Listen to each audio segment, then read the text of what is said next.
Ladies and gentlemen, welcome everyone. It is 5:32 on Tuesday, April 9th. We have 5 items on our agenda this evening. The first one's going to be relatively short. I'm going to let Blaine kick off conversation about this exercise we're about to undertake. Thank you, Mayor. I wanted to let you know that I went and spoke to the SPLOST Citizens Advisory Committee last Thursday to explain the actions that were taken on Tuesday, as well as to explain some of the budget simulations that we had run with Big Rocks. And they asked a lot of great questions. It's a very engaged group of people. They specifically asked for a little more feedback than was provided at the last voting meeting, as far as just as an aggregate, the body's preferences for some of the projects that they have proposed as candidate projects. And so in talking to Keith, we think it would be helpful if, after you receive the 900 or so plus public comments for these SPLOST projects, and after the public meeting tomorrow, if you would fill out these preference sheets so that Keith can aggregate this and just sort of give it back to the group, saying here's generally where the mayor and commission, their preferences are as it comes to some of the remaining projects. And so Keith's here just very briefly to walk you through how to use this sheet, and you can fill it out by hand, you can fill it out electronically and return it. But this is not to say this is Commissioner Denson's preferences versus Commissioner Wright's. It's just as a body, non-binding, here's where their heads are right now. So with that, Keith. Thank you. Good evening. Glad to be here to go over this with you. This Excel spreadsheet you see on the screen is similar to what the committee used for their straw polling process. In fact, it's very similar. We like to think it's easy to navigate, so it shouldn't take too long to explain. But you have all of the projects listed, project number on the left, the classifications, focus, name. Those are the classifications are those that Mayor and Commission assigned, and focus is some of those things that we typically have in the past, how we've categorized projects in the name. And then in these columns, the pink column with P, you have the original project request for each of those, the dollar value, the annual operating cost. This center column is your voting column, and then the green, this is where we had alternate projects submitted. They're listed here. If it's hash marked or cross-hatched out, we did not have an alternate project request for that. And then the operating cost that goes with the alternate project. What's a little different than what the committee saw when they voted was because of the questions and comments that we had, I added this column for those projects that are eligible for T-SPLOST or E-SPLOST, so that you would know that as you were looking at the different projects. And also this column indicates those that came from the committee as potential projects. Similar to the sheets you got distributed earlier. If it has a pink P over here, then the committee preferred the original project. If it has a green A, the committee had preferred the alternate. Crosshatch means they didn't recommend it at all, and then a blank space would be one that was neither recommended nor rejected. So to show your preference, what we're asking is if you go through this sheet, you can go to each project. You'll have a drop down. Here, there's only a project option available, so if you wanted to pick that, you'd select P. The dollar value of what you picked goes here, and the dollar value that's remaining out of that 127 that the committee has to pick changes here, and the math works over here on the percentages on the left for those different categories for the class and focus. So if you'd go through and select which of these that you think are ones that you would like the committee to put on here. Again, you can go through and pick all of them. As you get your number totals up here, if it goes over the 127 that the committee has left, it'll turn red and show that you're over.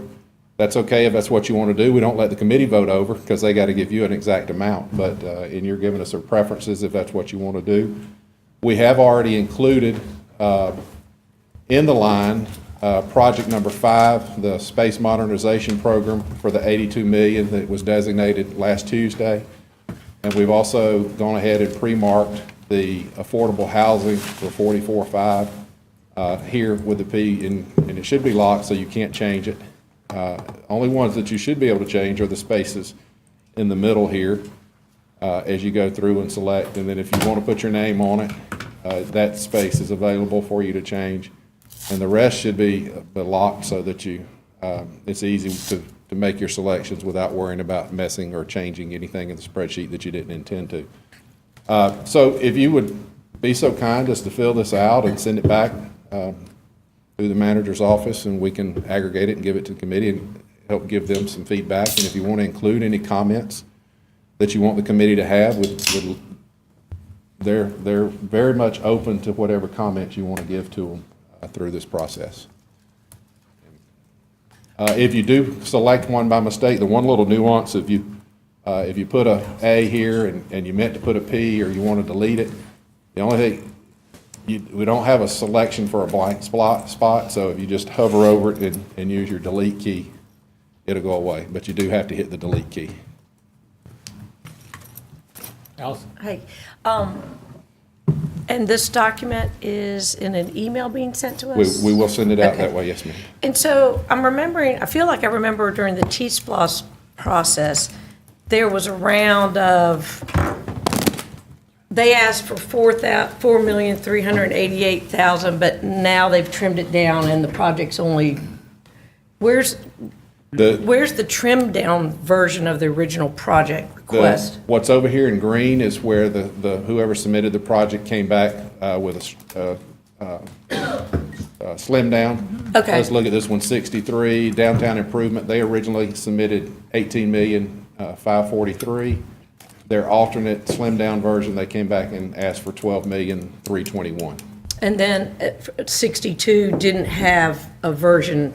Right. So they were just like, it's not feasible for us to do this except that. That's correct. So we would just, when the hatch mark's in the green, we'd go back over to the pink. Right, and you should, in that case, only have the option to select, if you want to select that, to select a P. You wouldn't have an option for an A. Okay. When you get to that spot. And just to, I'll go through and just add a Right. few here, show you that it adds up to, hopefully, yeah, it tells you you're over budget. And you can give it to the committee that way if you want, or if you want to play along like they have to and stay within the budget, then you have to start deleting those projects or changing to alternates, those things that try to help get it back down within the budget. And this is a process the committee went through. They did 7 rounds of this to try to get it, the list that you saw a couple weeks ago.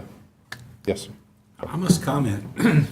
So now we've become the Commission Advisory Committee to the Citizens Advisory Committee. I find that ironic, and I'm not sure I agree with the process, but I'll decide whether I'm going to participate or not. But we're asking them for advice, and I would really like to hear their advice. That's not being, it doesn't include them knowing what we might decide. But that's just editorial comment. I know Manager Williams spoke with the group, and maybe he can kind of detail a little bit of their thinking in the process. Well, yes, and this may not be typical of every approach, and maybe it's too detailed for your liking, but they were listening to very closely at that work session, and they want some feedback. They want to understand. They're going to make a recommendation based on what they think, but this is part of that iteration where they brought you 150% of the budget. They wanted to hear some preferences there, some strong leanings. Obviously, you sent a message with the designated projects, but then there's everything else, and they don't want to present something that is totally going to get flipped. They want to be meaningful. I don't think they would feel compromised by having this information about where y'all are. Melissa? Yeah, I like this back and forth. I think it feels like a real dialogue, I like it. I'm good with it. And I understand the conundrum they're put in, with us designating $82 million. They did a lot of work, and they still have a lot of work ahead of them, so this gives them some direction. And this is also on the website.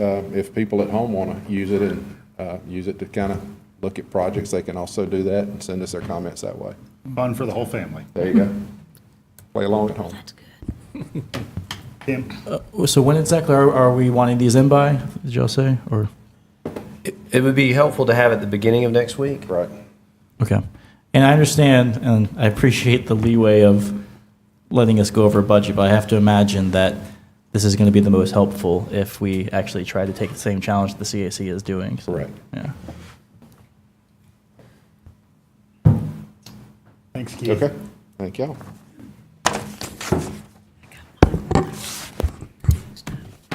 All right, coming up next, I think we're going to go in order and have Traci Mason from HR come speak about compensation benefits and the wellness presentation. For those new to the room, this is an activity that we look at every year in advance of the budget. And as some of us who've been here for a number of years will tell you, sometimes we see dramatically different things in terms of the increase in cost, particularly around healthcare for employees from year to year.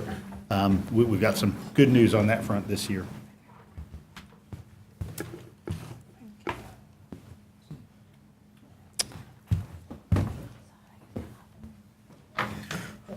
I'll figure out how to get it.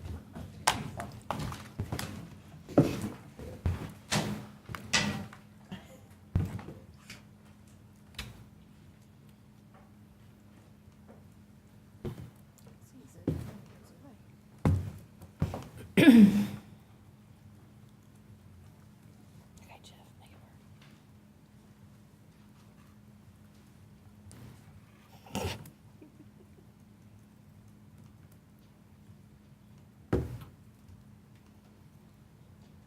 There you go. Good evening. Again, my name is Traci Mason. I'm the Benefits and Wellness Administrator with HR with the Unified Government. Thank you very much for having me here tonight. So tonight we are going to go over our benefits and wellness strategy for the upcoming year, as long as with our budget recommendations. But first I want to give you an overview of our benefit package. Before we do that though, one thing to keep in mind is we are local government, and our job obviously is to provide services for our citizens. But in addition to that, we are also the fourth largest employer for the county. And so with that, we have responsibilities to our employees. And to provide those quality services for our citizens, we need quality employees. With that in mind, we have developed a comprehensive benefit package that covers not only compensation, but also leave accruals, health insurance, life insurance, dental, vision, and several others that we'll go through. Now, I know we mentioned in the title that we talk about compensation. However, I think there have been extensive meetings about the pay study, so we're actually not going to talk about that. It'll strictly just be benefits and wellness. So when we think of our benefit package, we think about it as kind of a puzzle. And what are all the pieces that it takes to make someone whole?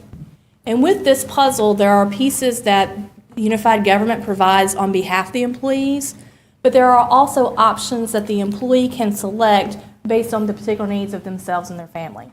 And so what we'll do is go through each of these pieces and explain those in more detail. Now, a lot of this is information that you have heard before, so some of it I will kind of skip through, but please feel free to ask questions as we go along. So with the first piece, we do have financial and estate planning. With that, we have our defined benefit pension plan. This is 100% provided by Athens-Clarke County. This particular plan is not anything the employee contributes to. Our pension factor is 1.85% for the first 32 years of service. After that, it's 0.25% for each year. Employees are fully vested after 10 years of credible service. Normal retirement age for general employees is age 62. For our post-certified employees and firefighters, it's age 60. Now, all employees can retire early at age 55. However, with each year that they retire early, they do take a 4% reduction in their pension. Now, the philosophy of the pension plan is if an employee works for 30 years, they'll be able to retire with 55.5% of their salary. So as an example of that, if you have an employee, and I'm use a general employee for this one, if an employee retires with an average salary of $45,000 at their normal retirement age of 62, given the pension factor and service of 30 years, they're going to retire with just a little over $2,000 per month for their pension. If they retire at 55, they're going to take a 28% reduction in that pension, which will bring it down to just under $1,500 a month. Now, in addition to our pension plan, we also offer the deferred compensation plan. We have both traditional and Raw 457 plans. We have just over 1,000 employees who are enrolled in one or both of these plans. New hires are automatically enrolled during their new hire orientation with a 4% contribution, but they may increase or decrease that or even opt out at any time. But the thought is, if they will start contributing with their first paycheck, they're never going to miss that money. And so that kind of gives them that incentive to enroll. And what we have found, we've been doing this for a little over a year now, and what we have found is by and large, when they do enroll at new hire, they don't opt out. They continue to stay in, and they continue to stay in at the 4% contribution. Now, in addition to the 457, Athens-Clarke County will match the employee's contribution into a 401A match account. It's 25 cents per dollar that the employee contributes, up to 1% of their annual salary. So to receive the full match available, the employee would need to contribute 4% of their salary, which is why the new hire contribution is set at 4%, so they can get that max contribution. We also have financial advisors available to assist our employees with their financial planning through our different 457 providers. So they are available to sit down, meet with the employees individually, decide what their financial needs are into the future, and plan accordingly. Athens-Clarke County also provides life insurance. Basic life is provided at no cost to employees. It's an amount of 2 times their annual salary plus $5,000, rounded to the next 1,000. And I do need to point out this is for full-time employees. In addition, employees can take out contributory life, which is above and beyond the basic life. They purchase that in $10,000 increments, up to a total of $500,000 when combined with the basic life. We have about 795 employees that do take advantage of that benefit. Now, the basic and contributory life benefit, it does double should it be an accidental death, whether that's on or off the job. The plan also allows for up to an 80% advance in the life insurance should there be a terminal illness. Employees can also take out dependent life on their spouse or their children. You can see we have 631 enrolled in spouse life, 610 in child life. All of that is term life policy. They also have the option of enrolling in a whole life policy through Unum, which is an individual policy that does gain cash value. And should they terminate from employment with the unified government, whether they leave to go elsewhere or they retire, they get to retain that whole life policy. The term life policies, they can convert into an individual policy when they leave, but their rate does adjust. And again, all of our life insurance plans are provided by Unum. Now moving on to the green piece of the puzzle is income protection. Athens-Clarke County provides short-term disability coverage for all of our full-time employees that is provided at no cost to the employee. So should they have some type of illness or non-work-related injury that prevents them from performing the full essential functions of their job, they may be eligible for short-term disability pay. The pay benefit portion is for up to 20 weeks. The first 6 weeks that they're out of work is considered an elimination period, so they pay themselves with their leave accruals. But after that, again, they can receive short-term disability pay, which is 60% of their salary up to $1,000 per pay period. They, of course, retain all of their benefits and continue to pay those premiums as regular. Beyond short-term disability, employees have the option to enroll in long-term disability. We do have 788 employees who have enrolled in that. The employee does have to be here for 2 years before they're eligible, and there is a premium associated with that coverage based on their age and their salary. But should they have to be out for over 6 months, and this is for any illness or injury, regardless of whether it's on or off the job? Yes, sir? Tell me if I'm wrong. I believe the short-term disability is non-taxable. Correct. Actually, no. Short-term disability is taxable. That is a taxable benefit, correct? Yes, that is a taxable benefit because it's not a premium being paid by the employee, so there's no tax that has been taken out already. Now, with long-term disability, those premiums are paid on a pre-tax basis. Therefore, the benefits received from that are non-taxable. I'm sorry, it's a post-tax premium. So because they're already paying taxes on the premium, the benefit is non-taxable. Okay, thank you. So they receive, again, 60% of their salary The biggest benefit to the long-term disability, though, if someone goes out on long-term disability, their position is terminated, so it can be refilled. However, the employee continues to retain all of their health insurance benefits. They continue to pay active employee rates, and while they're on long-term disability, they continue to accrue years of service toward their pension.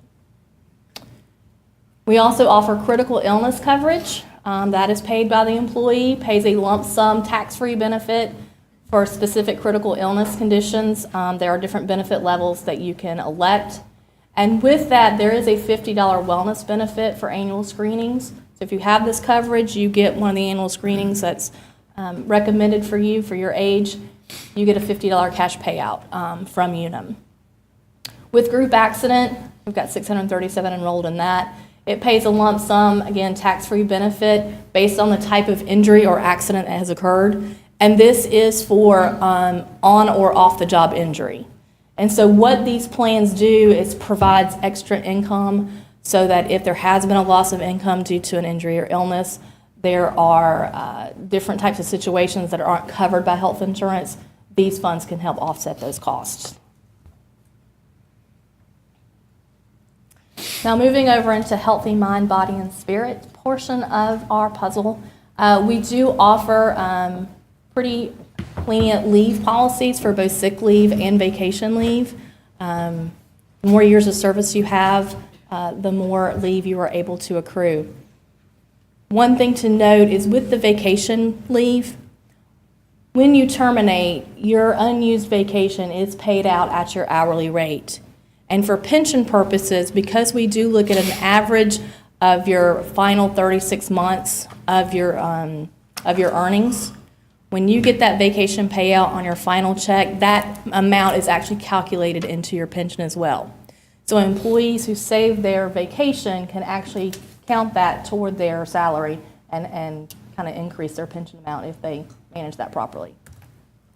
For sick leave, every 160 hours of unused sick leave when an employee terminates can apply toward their age or years of service for pension. So an employee does have the ability to retire early and offset some of their penalty by using unused sick leave. Yes, sir. Sorry, can you explain the rationale behind directors having a maximum accrual almost 100 hours larger than everyone else? Bill, do you know about that one? No. I can find out for you. We can definitely look into that.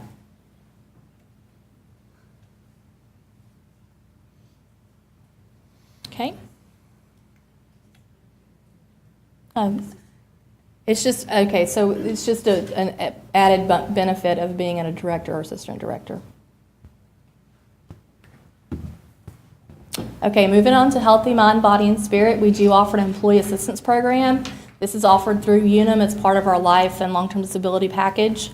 It provides for up to 3 counseling sessions per issue per year for employees, retirees, and their families. So whether it's a personal issue, a work-related issue, this gives them an opportunity to seek mental health counseling should they need it at no cost. They also provide referrals to local resources. So whatever the situation may be, they can call Unum, call EAP, get whatever assistance they're looking for, whatever resources they may need, again, at no cost.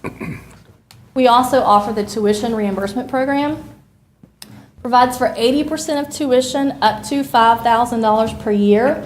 To be eligible, employees have to have a minimum of 2 years of full-time service, have satisfactory job performance and approvals from their supervisors. The degree must be job-related and from an accredited institution, and they must agree to work at least 2 years after the time of reimbursement, or they are required to reimburse the government for the funds that were provided. To date, we've had 39 employees have submitted a total of 107 applications since the program started in 2016, and the total payout to date is just over $154,000. All of this, of course, is based on availability of funds. The last page of your slide of your presentation does have a lot more breakdown of demographics of who has taken advantage of this, so you can look look to that. And moving on to our wellness program. Our wellness program is dedicated to enhancing the mind, body, and spirit of Athens-Clarke County government employees and retirees. And also, as the employees and retirees adopt these healthier behaviors, that is being taken home to their families. The program started in 2004 and has grown to be very comprehensive and robust and is known throughout the state. We've actually become a leader in worksite wellness. Our wellness coordinators are often invited to other jurisdictions, other private industry, to speak about the program and offer recommendations.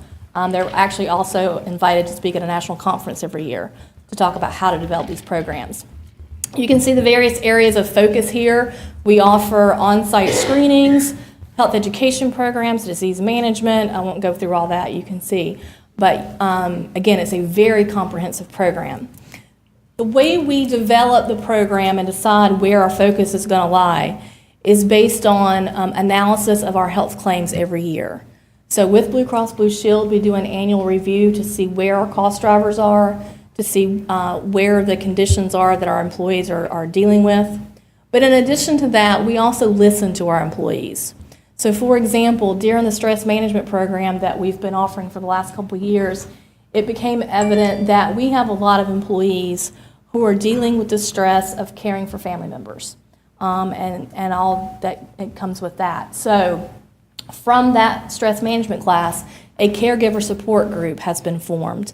And we've got about 13 to 15 employees that meet with a trained counselor, and it has been quite beneficial for them to be able to deal with that stress so they can focus on work when they're at work and focus on what they need to at home. We've also discovered through, again, talking with our employees, looking at our claims, one thing that has kind of started an uptick has been mental health issues. And so with that, we have started a mental health education campaign where we're providing resources, hotlines, and all types of information to our employees so they can get the help they need. With that, too, we have partnered with our benefit consultant, Epic. They have a data warehouse that can really do a deep dive into analysis of our claims so that we can start stratifying groups by their risk category, whether they're high risk, moderate risk, so that we can start identifying the specific needs with specific populations through our wellness program.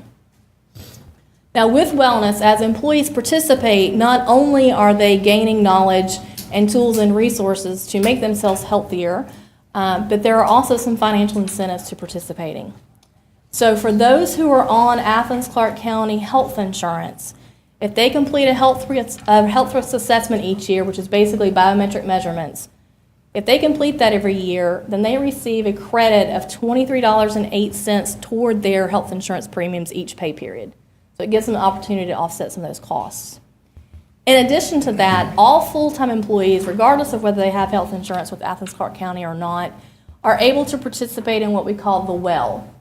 And with that, there are a variety of different health activities, be it screenings, healthy eating, exercise, health education, stress management.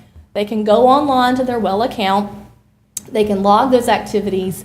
Each activity has a dollar amount associated with it. And they can earn up to $700 a year through that program. And that comes out to about $175 per quarter that they can earn. Those are paid out if they're on a point of service plan or do not have health insurance. That is actually just paid out in their check once a quarter. If they're on one of the CHS plans, which we'll discuss more later, those contributions go into their health savings account. Right now, the average contribution per quarter that people are earning is about $122. So total possible wellness rewards that an employee can earn is $1,300 per year. Now, this program is designed in such a way that while we do offer a multitude of opportunities during the workday for people to attend to these activities and earn those credits, they can still earn all of these dollars without ever having step foot into one of the on-site programs. Because if they're doing something on their own, exercising at home, whatever they're doing in their own communities, they still get credit for that. Now, because of the success of the wellness program and all that we do to work to keep our employees healthy, Several of our benefit providers have provided either wellness grants for us over the years or have held off on increasing premiums. You can kind of see that outlined here of the years and the dollar amounts that we've received. So since fiscal year 2008, total avoided costs simply because we have this program has been $851,000. Now this chart you've seen, a few of you have seen before. We do need to update this. I believe this is up through 2016. We try to update it every couple of years. What this chart signifies or represents is the number of employees who have voluntarily come to us and reported that because of an on-site screening they attended, they discovered a health condition they were not aware of. There are probably many more out there that just have not reported. These are the ones that have self-reported. So what we did was we took the conditions that were discovered. The count actually represents numbers of employees. We took that and said, okay, hypothetically speaking, had that not been discovered at this stage and gone on to become a more chronic or terminal condition, what could that have potentially cost? So that's kind of where that math is coming from. Now, it's hard to prove something that didn't happen, but this is the best analysis we have. So by going to these screenings on site, and many of them admitted that while these are common screenings that they're supposed to get every year, were it not provided on site, they probably would not have gone. So the avoided cost here is just over $3.8 million. And again, that probably has increased since then. But I think the more important story here is, beside the possible money that was saved, is those number of lives. Those are our actual employees who were saved quite possibly by coming to one of these screenings. As a matter of fact, one of the skin cancer lesions, that one skin cancer, had no idea and was told by his doctor, had it not been caught when it was, he could quite possibly have died from it. And again, while we are in the midst of updating that particular slide, I do want to share just some stats with you from our recent blood draw, because we do provide the biometric screening that's required for your health risk assessment. That's provided on site during the month of March every year. So with this year's screening, there were 63 individuals who were discovered to have had significantly or uncharacteristically elevated blood pressure. So with those people, Kendra Houghton, who was our wellness coordinator, she's also a health coach, actually followed up with each of those individually. 44 of them acted on recommendations and sought medical assistance. There was one employee that had a critically high glucose from this screening. The lab actually called him personally to let him know so that he could seek medical attention immediately. So we were able to get that under control. During the annual skin cancer screening, there were over 20 individuals who were referred to a specialist to have their conditions investigated a little closer. We've added individual health coaching this year, and we have about 10 employees per month who are receiving personalized health plans. So again, we're constantly reaching out to our employees where they are for the specific needs that they have. Any questions about that so far? So moving on over to the insurance coverage portion of our puzzle, we do offer comprehensive dental and vision insurance. Dental is offered by Delta Dental. You can see we have about 1,200 enrolled in that plan. And then vision is through Blue View Vision with Blue Cross Blue Shield, and we have just over 1,000 enrolled in that plan. Now moving on to health insurance. So as you know, Athens-Clarke County government is self-funded. So what that means is every year our actuaries with Epic review all of our claims for the previous year to 18 months and make projections as to what our claims are going to be for the future year. From that, the premiums are set with a portion coming from the employee, a portion coming from Athens-Clarke County government, and then as the claims are incurred, those are actually paid out of our health insurance fund. We often get the question, what's the benefit of being self-funded versus fully funded? And we have that outlined for you here. And I think the biggest takeaway for the benefit of being self-funded is the fact that we do have quite a bit of control over our health plan design. We are able to get all of the claims data so that we know exactly what we're dealing with, so that we can, again, better formulate our wellness program. Were we to be fully funded, we would not have access to that. The other key point is the last bullet point there. Pharmacy rebates, were we to be fully funded, would go straight to the carrier. But with those rebates, they do come straight to Athens-Clarke County. And last year, that amount was about $450,000 in pharmacy rebates that we were able to receive. Currently, Anthem Blue Cross Blue Shield is our third-party administrator, which means they do just adjudicate those claims for us. We do have stop-loss insurance, which is also provided through Anthem Blue Cross Blue Shield, which caps the unified government's liability on claims. So after a $50,000 deductible, any individual that has a claim that hits $175,000, that's where the stop-loss insurance kicks in. So it limits our liability on those claims. The government currently covers approximately 2,800 active lives and 386 pre-65 retirees. So it's not just our employees, it's also their family members. There are 3 plans offered for our active employees, which is a point of service conventional, our Consumer Healthy Solutions Select, and our Consumer Healthy Solutions Value Plan. Now, our new hires must elect one of the Consumer Healthy Solutions plans at new hire, but then they have the opportunity to switch at open enrollment should they desire. Most of them are staying in the CHS plan once they elect it. All of our plans, both the point of service conventional and both the CHS plans, do cover preventive services at 100%. And then, of course, with the POS plan, it has more of a copay structure that you can see there. With a deductible of $1,000 for an individual, the max out-of-pocket for an individual is $4,500. One thing I want to point out on this slide is Live Health Online. That is a service provided through Blue Cross Blue Shield. It's basically telemedicine service.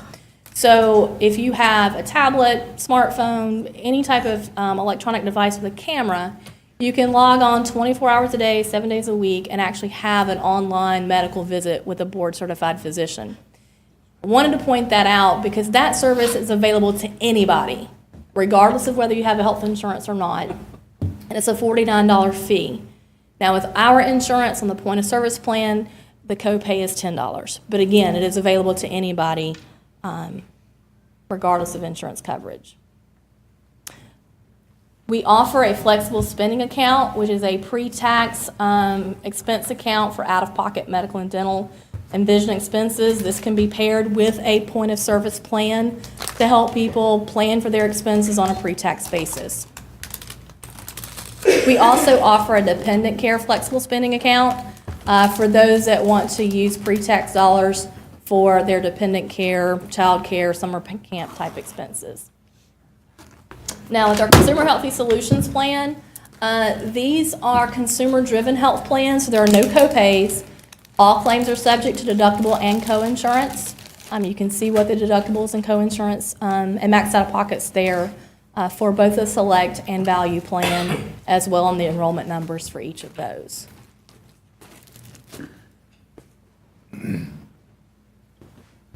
With the CHS plan, employees have the option of also having a health savings account, similar to the Flex account. Again, it's a pre-tax contribution, helps manage their health care expenses on a pre-tax basis.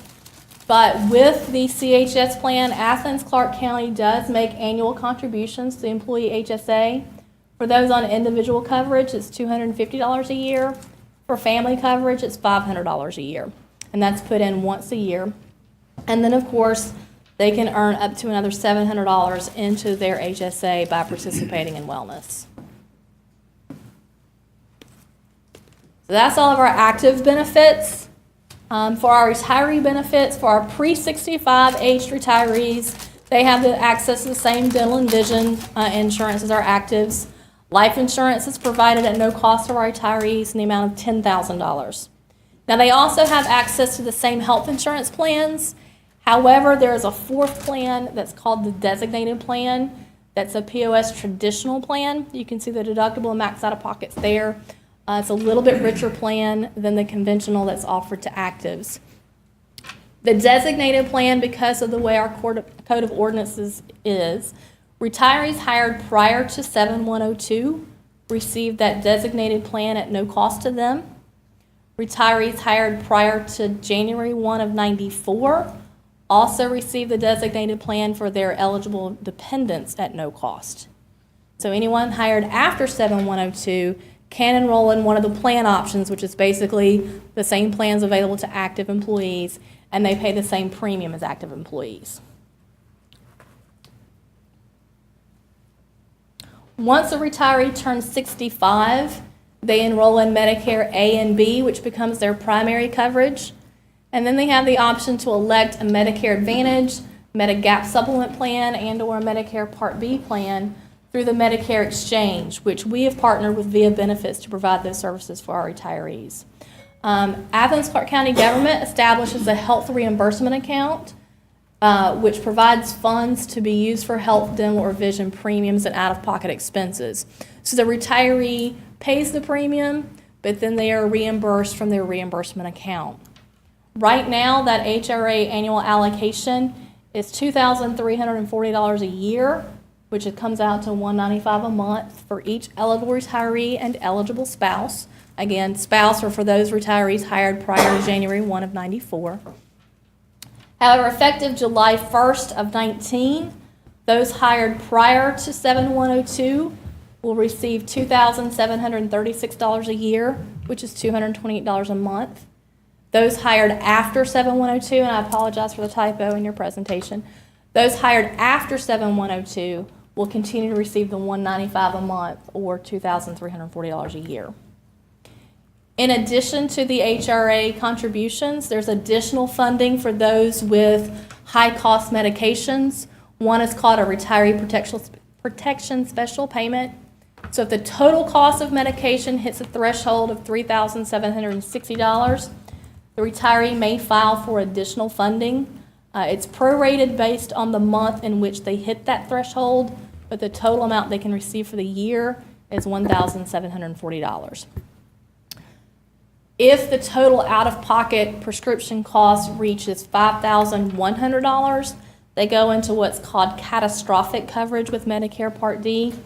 During that point, Athens-Clarke County will reimburse all out-of-pocket expenses for prescriptions for that retiree while they're in that catastrophic coverage category. Now, having said all that, clearly there are a lot of expenses involved in running a health program like this, and this slide is not in your presentation. When we look at the cost drivers on an annual basis, obviously there are conditions that we're all aware of. There's diabetes, there's cancer, there's cardiovascular disease. Our population also has a lot of musculoskeletal disorders. And another cost driver is medication. We have a lot of medication costs. So we look at those claims every year, and then we develop our strategies. So for cost containment for prescriptions, and these are some savings that we saw in fiscal year 18, Epic was able to negotiate some new RX rates with Anthem, which is going to be estimated cost savings of $633,000 a year for the first 3 years. We have prior authorizations. There are certain medications that do have to go through a level of authorization before they're approved. In doing that, that's a savings of right at $268,000.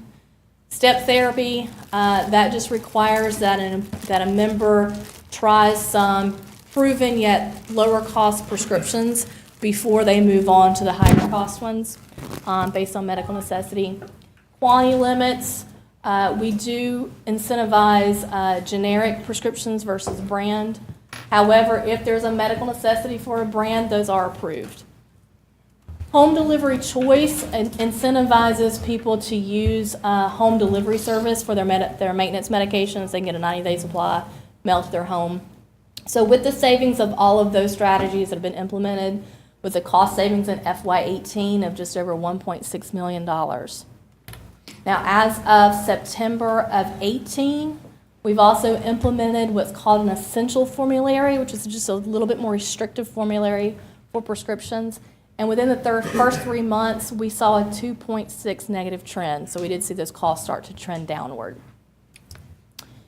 In addition to that, we also offer a Compass patient advocacy and transparency service. So if someone is going to have some type of procedure, colonoscopy, sleep study, knee replacement, whatever it is, they can contact Compass. Compass will do a review of the different providers in the area that provide that service and compare quality and cost so that the member can make an educated decision where they want to go, again, based on quality and cost. They also will do prescription reviews to determine if there are generics available or if there are lower cost alternatives. They will review bills and look for errors, because sometimes there are billing errors that do cost the plan and the employee more. And they will do doctor recommendations as well. So you can see should the employee or the member take the advice of Compass, that's where those savings come from. So assuming that the member took Compass's advice, that's a savings of year to date of about $100,000 by diverting them to lower cost, but still high quality providers. Through Blue Cross Blue Shield, we have several health education programs. You can see there's disease management. So for people diagnosed with asthma, diabetes, coronary artery disease, chronic obstructive pulmonary disorder, heart failure, the members are identified, and then they are able to discuss. It's all telephonic. They meet with health coaches, they meet with nurses, whatever their particular situation is, dietitians, making sure they are following proper protocol, making sure they're going to their follow-ups, they are compliant with their medication, they're getting all the screenings that they need. There's also a Future Moms program for our employees or members who are pregnant. We did have 4 that went through the program that were considered to be low risk, but there were 3 high-risk pregnancies. So again, they're followed through their pregnancy to make sure they are following, going to all their appointments and following their doctor's orders. With Live Health Online, we had 81 visits to that in FY18. 2% of them said they would have gone to the ER had they not used Live Health, and about 49% would have gone to urgent care. So by continually promoting Live Health, hopefully we're steering people to more appropriate centers of care that are more appropriate for their condition, but are also less costly. So our strategy moving forward for FY20, right now, our plan year from a budget standpoint runs July 1 to June 30 every year, just on our fiscal year calendar. However, when we're talking about deductibles and max out-of-pockets on health insurance, it runs calendar year. That is very confusing for our members. It also presents an obstacle for those who are on the point of service plan who would like to move to CHS plan. Because when they move from one plan to the other, it's going to automatically reset their accumulations on their deductible and max out-of-pocket. So if they move, it's going to reset July 1st. Then come January, because that's when accumulations start, it's going to reset again. So people are faced with the possibility of meeting 2 deductibles and max out-of-pockets in a 6-month period of time. And that's a big obstacle. So what we are doing is this year we are going to shift our plan year to follow along with the accumulation. So from now on, our rate changes, our plan changes, all of those types of things will occur on a calendar year basis. The way that will happen is this July, by law, we have to give everybody an opportunity once a year to make changes to their plan. So we're going to have what's called a soft open enrollment in June, so that if employees wish to make a change, they can. If they don't want to make a change, they don't have to do anything. If they want to make a change, though, they will go through open enrollment, making decisions based on July 1 to December 31st. Then in October, we will have a full open enrollment. Everyone will have to go through it. It will be mandatory, because that will be for plan decisions for January 1 to December 31st. And then we'll be on that cycle going forward. We are currently out to bid for health, dental, and vision insurance. Those have been received, and we are evaluating them currently. We should have those recommendations to you for your June vote in terms of carriers for dental, vision, and health insurance. Any proposed changes to carriers or any proposed changes to plan design would become effective January 1 of 2020. We will continue to build our results-based wellness initiatives and focus on disease management within wellness as well.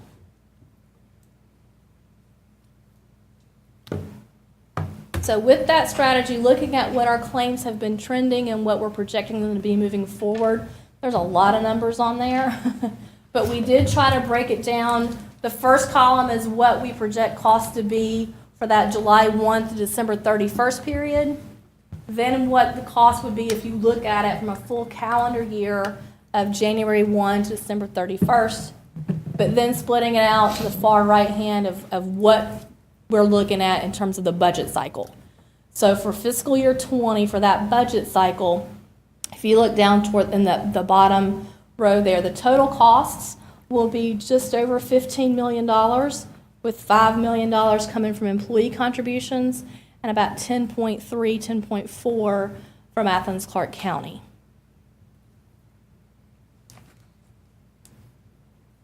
The next slide shows how those rates will look for employees based on the plan they elect and the tier of coverage they have, whether it's employee only, employee spouse, employee child, or employee family. I'd like to point out with employee child, doesn't matter if it's one child or five, that rate's the same. The family rate is if it's a spouse and then one or more children. So you can see our projected enrollment numbers. The next column is the next row column, is the total rate for that coverage. Then we've got what the employee will pay versus what the employer will pay. Tracy, do you mind if I ask a question? Oh, certainly. So I see where the employee percent cost per share is going up. Yes. Yeah, it's been creeping up the past few years, which, puts us in a bind. And you're right, it has been creeping up. So, and the reason for that is traditionally our philosophy has been that it's a 65-35% split. So with the standard plan, 35% of the premium comes from employee, 65% from the employer. Now, in years past, before we developed the CHS plans, the conventional plan was that 65-35 plan. But as we've developed these higher deductible plans, that CHS Select is the one that's becoming more of the standard plan. So we've been gradually shifting the cost share so that that plan becomes the 65-35. But we've done it incrementally so that it's not as large of a hit to employees. Okay, thank you. So again, you can see what the difference will be on a monthly basis for our employees.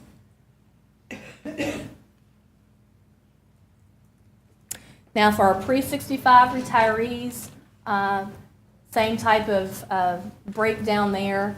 Bottom line, we're looking at about $4 million from Athens-Clarke County for our pre-65 retirees. Keep in mind, by and large, that plan is fully funded by Athens-Clarke County. I think we have about 13 members out of the 235 you see. There are 13 that are paying some portion of the premium. Everyone else is at cost-free.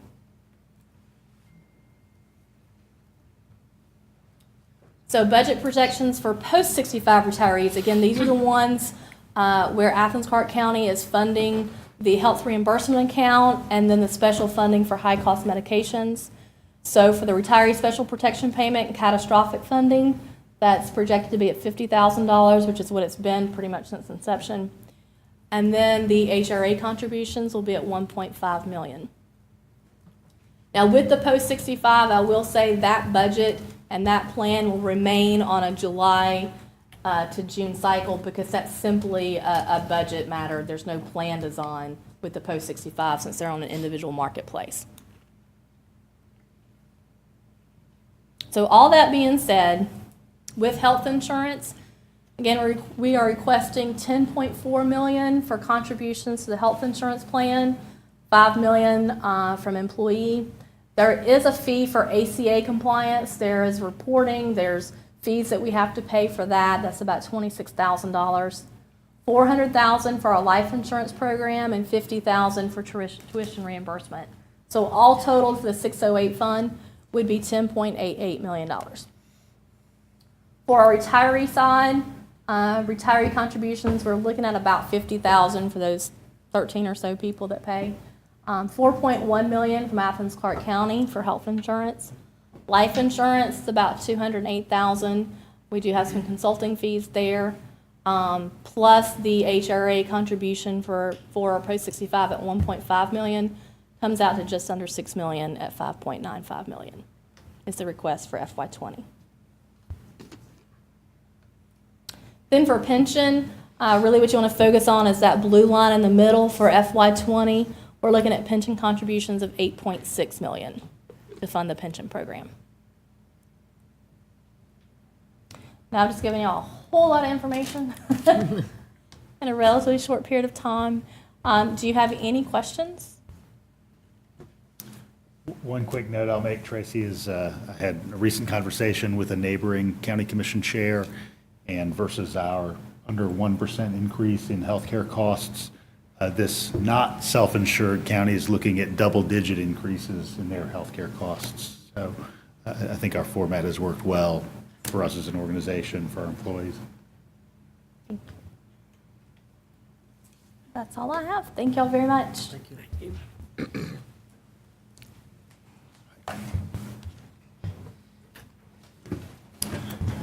All right, and so we line up the next.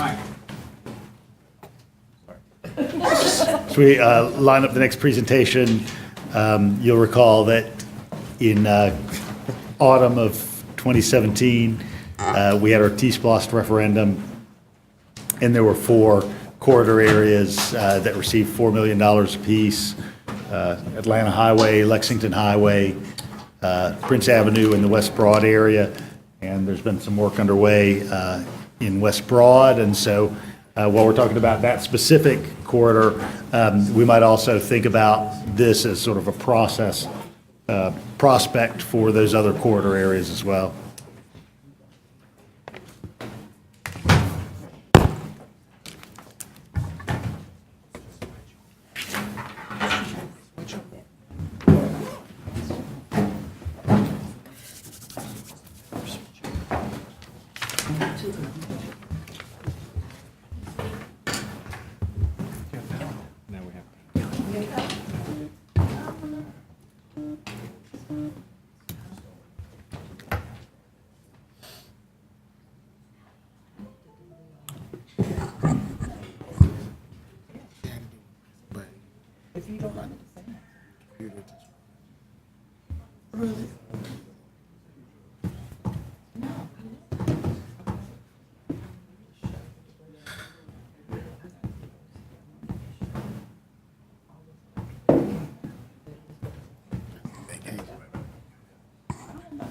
Vacation right here. Yeah, we're kicking back, relaxing. Wow.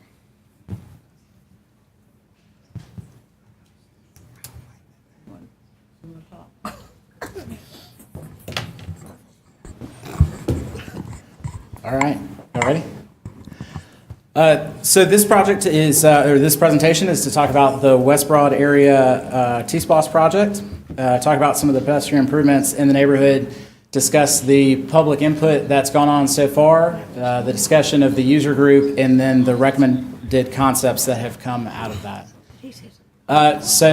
Just talked about a lot of this. We'll go over briefly the project history. This area has a long history in terms of some of the studies that have gone on and the public input that's gone into those studies, as well as this particular project and the recommended concepts. We'll discuss budget and then next steps from here. So again, the long history, I won't read each of these items, but a number of studies have gone on in the neighborhood, both kind of overall community improvement type studies, as well as the Safe Routes to School program that looked at H.G. Edwards and some of those projects just completed, as well as feasibility analysis for the West Broad study area, and then most recently the Athens in Motion Bicycle and Pedestrian Master Plan. And really, I would say as far as public comment, the recommendations that you have here are really public comment, built on study, built on study. So kind of each past study, or each study used the past study to build upon and add to get to the point and the recommendations that we have here. Most recently, on March 4th, staff went out to Hill Chapel Baptist Church. There was a West Broad Rising Sustainability Solutions and Athens Land Trust meeting, a public meeting that was put on there. And so it was to gain some positive public input and communication on this T-SPLOST project, and to understand from the community what improvements they would like to see.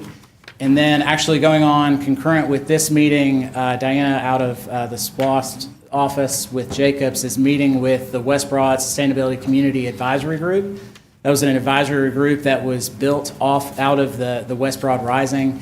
Really a smaller group that specifically is looking at the neighborhood, and really to just, they're being engaged tonight to talk about the particular recommendations, what we heard from the public meeting back in March. So initial project statement. So the project, T-SPLOST project, so it is transportation related and focused on a number of various improvements to help with pedestrian accessibility throughout the neighborhood. So public outreach, this was at the West Broad Rising meeting. We went out there, SPLOST, Leader Services, a number of folks from different departments, and we set up stations throughout the room. We had a designated amount of time during the meeting, and folks were asked to come around and vote on their first, second, and third favorite projects. And you see here both just in kind of tally numbers of votes as well as weighted votes. The priorities are really pretty similar between the two, whether we weighted it or just looked at a straight number of votes for first, second, and third, or overall votes for each of the projects. So we'll go through these top three really in specificity. So the top rated project and what we heard is that the community liked this particular proposal. So this is a roundabout at West Broad and Hancock. This is, GDOT approached us a few months ago and said, hey, we're looking at operational improvements throughout the state on system, and we think this would be a great location for some improvement. They're looking at it more specifically on safety and operational by a roundabout's able to lower speeds throughout that area, as well as significant improvements in traffic delays. I don't have those numbers right in front of me, but on the order of magnitude of a 70 to 80% improvement in delay during both the AM and the PM peak hours. And that's both today and in what they're calling their build year, which is in 2038, 20 years out. So a lot of benefits from there, but as it relates specifically to this project, the T-SPLOST project, improved pedestrian accessibility. It's difficult to see underneath the aerial overlays, but there's no pedestrian crosswalks across this intersection. Based on the way that the signal operates, there's really not a good way to add those crosswalks and to help with pedestrians crossing 7 lanes of really fast traffic. And so what the roundabout offers is an opportunity to slow down the traffic so that there can be that the eye contact between the pedestrian and the driver. The pedestrian can cross from island to island with a rectangular rapid flashing beacon. So those pedestrians are protected throughout there.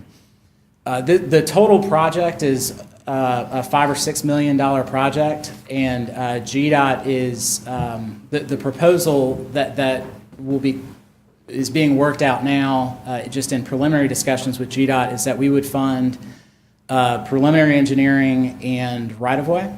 And in doing so, we would be able to control that process so that we would be able to engage with those community partners that we've mentioned earlier. And by us providing some partnership funding, GDOT felt that it would make it a favorable project in their consideration. They've got a group that meets to talk about operational improvements throughout the state on state routes. And by us participating in the project, not only does it help with project delivery and being able to reach out into this community, but it also provides a more beneficial benefit-cost ratio, which is how they're rating these projects. So by being able to offer some funding, it will make this more likely. Yes, ma'am. I really like the visual, so I think I should get my question out while it's up there. Tell me how the traffic flow in and out of Plaza Street is happening. I'm not seeing any of the new coloration helping us see it flow in to the circle. Yes, that's a great question. Actually, the initial project that they had, or concept that they had provided to us, had Plaza being the primary rather than Hancock. I was concerned about that for a couple reasons. One, there's already concerns from that neighborhood about cut-through traffic and speeds of that cut-through traffic. So by providing that as kind of the main way, we're worried about traffic patterns changing. And so they moved it to West Hancock, and this was a consultant on behalf of GDOT that sketched this up. Their proposal here is to actually close this end of Plaza. So there's some connectivity up just off the map to be able to come around to, I'm blanking on the street, not West Hancock, but the next street up. Just with that number of driveways and that tight of a space, it was difficult to connect all those different options. Again, the initial concept, which we could still engage with, or we'll work through in concept development with GDOT. Well, it did provide the access to Plaza, West Hancock, and forgive me for not remembering what that other side street is, but that one had Hancock teeing into Plaza, which would have required a total take of the barbershop. Right.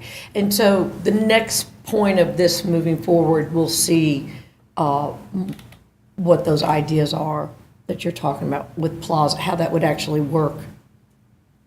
Or you're saying that double yellow line is closing off Plaza? This concept shows closing off Plaza to vehicles. So the pedestrians would still be able to walk down and access, but vehicular traffic would have to reroute. There's some grid connectivity throughout this part of the neighborhood. So the vehicles would have to be routed around, but with the projected delay savings to the intersection by converting it to a roundabout, I would anticipate just being able to move through that intersection faster would make up any delay, any time taken in detouring around to get to that neighborhood.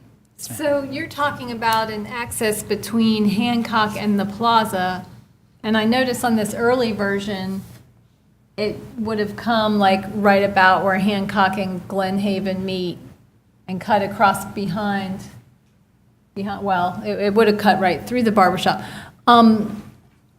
I mean, the terrain gets pretty heady. The further you get up the Plaza, those backyards become, I mean, there's retaining walls and stuff in them. The Hancock is on a ridge. Right. Yeah. Plaza's down below. I mean, there's going to have to be some property taken to make something like that happen, and some pretty significant movement of earth.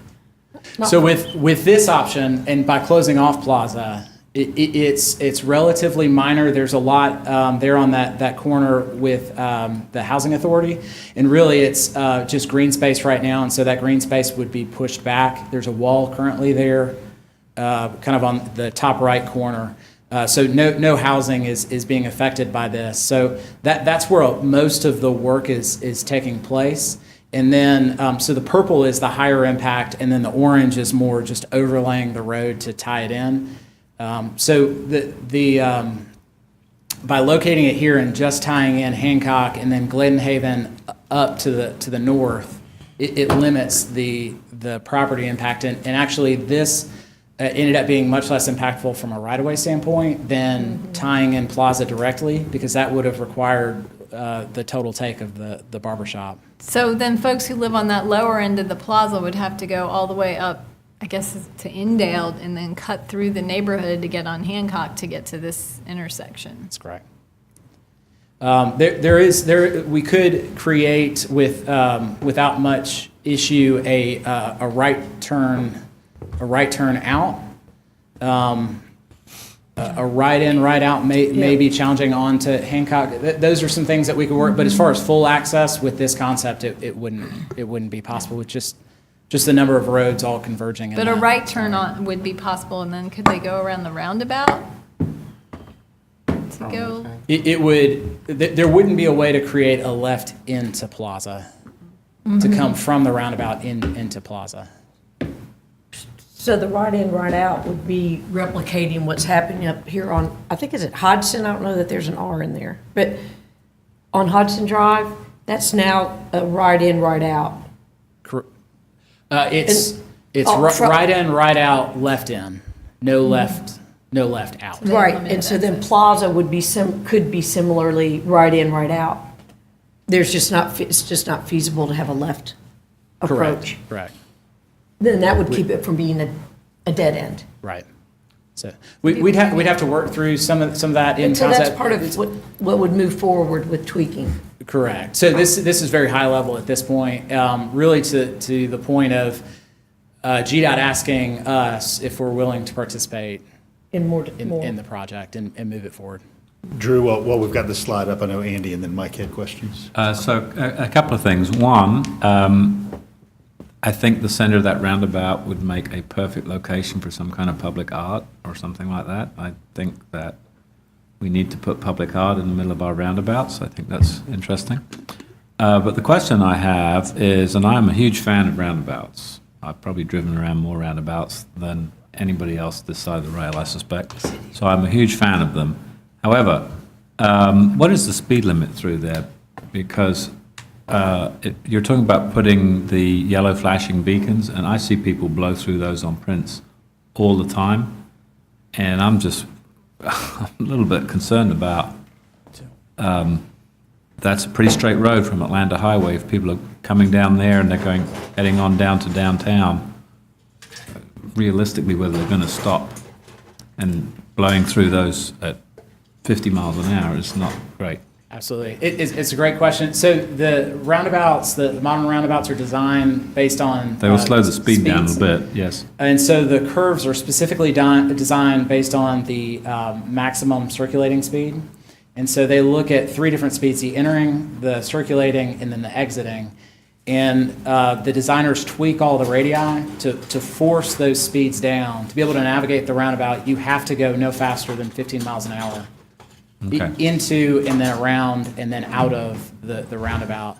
And so you're absolutely right. That's one of the things that we saw to your first comment of an opportunity to create really the gateway to getting into more of the in-town part, going from that 7-lane massive road as you move into the 4-lane undivided section closer to downtown. So on the approach from either coming from downtown or the approach coming from basically Hawthorne Road area,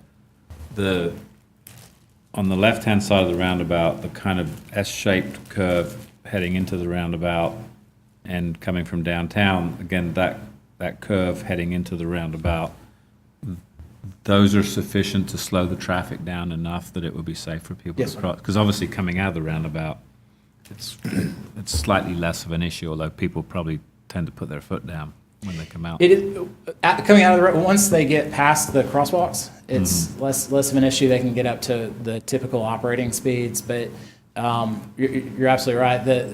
Looking at coming in, around, and then out is critical for making sure that the traffic's all able to. There's a lot going on in the roundabout. Everyone's able to make eye contact and see what's going on with other drivers as well as between driver and pedestrian. And those are 2 lanes going in? Yes. Okay.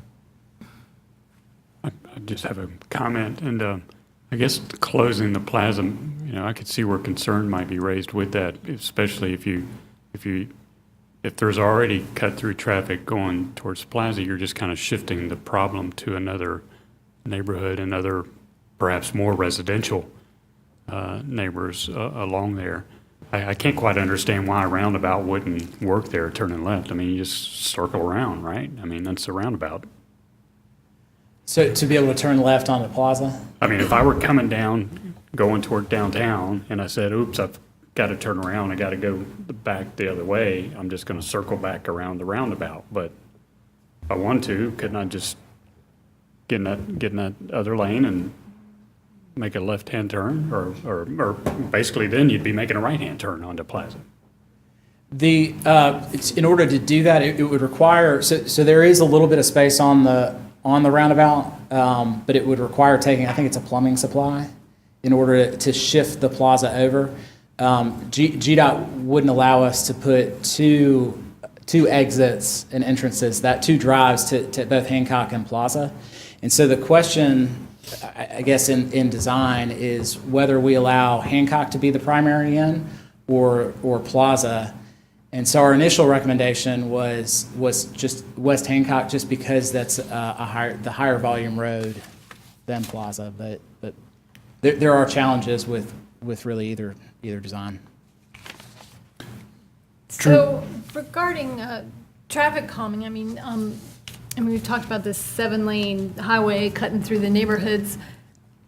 GDOT recognizes that this traffic's going to have to slow down significantly. Are they interested in narrowing this road further up to calm the traffic as it approaches, and maybe getting rid of some of those lanes and maybe converting them to bike lanes?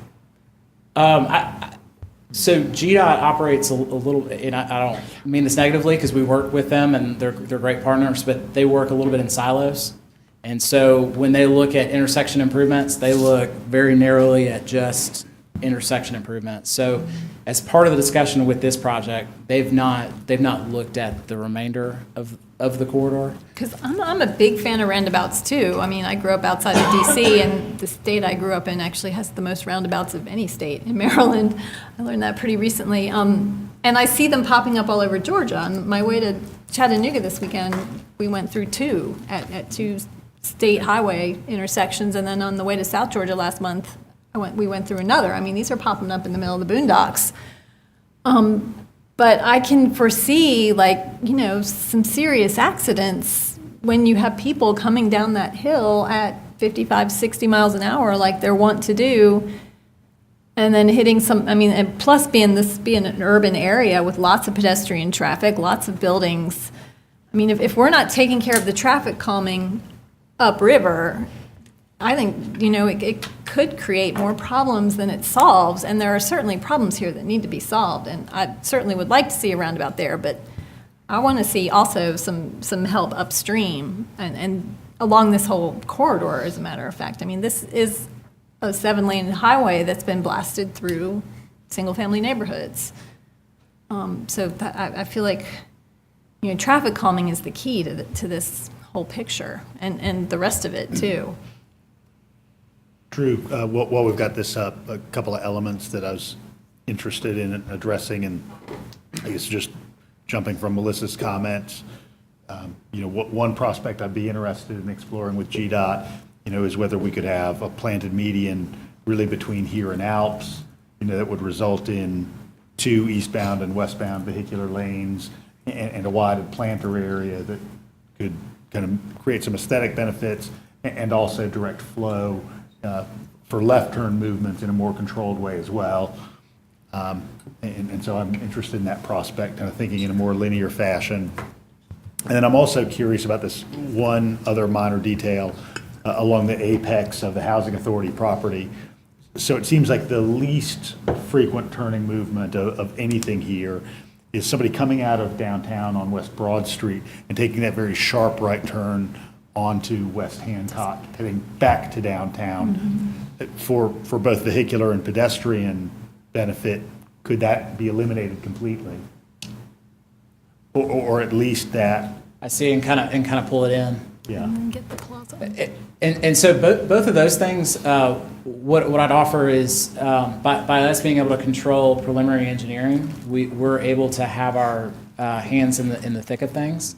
And so that's something that we could look at with the traffic engineers and see what the impact is. They've got the turning movement count, so we know what the impact of doing that should be.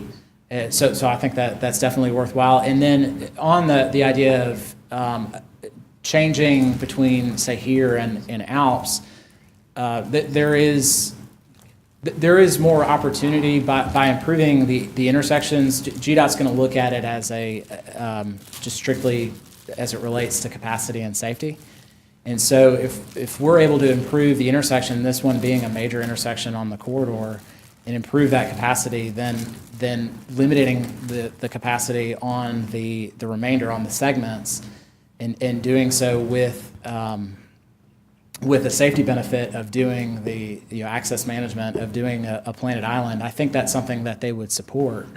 In what could be considered as part of preliminary engineering, that a more comprehensive look at kind of what the impacts are in that section of changing the lane configuration, doing some access management might do from a capacity standpoint. The one thing to note, in my experience with medians, oftentimes the public outreach is always important on a project. Public outreach on a median project's extra important because there is a sense of loss with those businesses that have those lefts ins, those lefts out, that they'll say, I'm losing money because people aren't able to get to my business. Of course, the safety benefit oftentimes outweighs that in the right location. In other cases, not as much, but something to consider. And I was just in Gainesville, Florida a few weeks ago, and they've got a kind of comparable commercial corridor that has lots of residential neighborhoods immediately adjacent, and they have that controlled access approach, and just had relatively frequent access, so that if you missed your turn, it was only another 100 yards before you could make another U-turn. And that's the great thing about roundabouts, is being able to make that U-turn very easily. Thanks, Drew. The next item that received a lot of positive comment and feedback was additional sidewalks. So you'll notice the red line is Magnolia. That's underway currently. We're in right-of-way acquisition, and we'll be moving into construction. We're targeting sometime late summer, early fall. The 2011 SPLOST, we're going to spend all that down with some of the other sidewalks that we have going on. So when we get to that agenda item, we'll have to look at where we are with available funding. And the question will be whether we need to supplement Magnolia with T-SPLOST sidewalks or T-SPLOST West Broad. So we don't have a great feel for exactly what the available funding will be just to close out the 2011 SPLOST, but as we get closer to that, we'll certainly keep you apprised of what the progress there is. The other sections are Waddell Street, Paris, and Henderson Extension, and they're shown in a little bit more detail. So Waddell was initially part of the H.G. Edwards Safe Routes to School project. Given available funding in that project, there just wasn't enough to do Waddell. Waddell's, it's a difficult sidewalk, just from grades, from the location of the houses, but if we go back to this picture, you'll notice that top picture, that's the street view on Waddell, so that shows pedestrians in the road currently.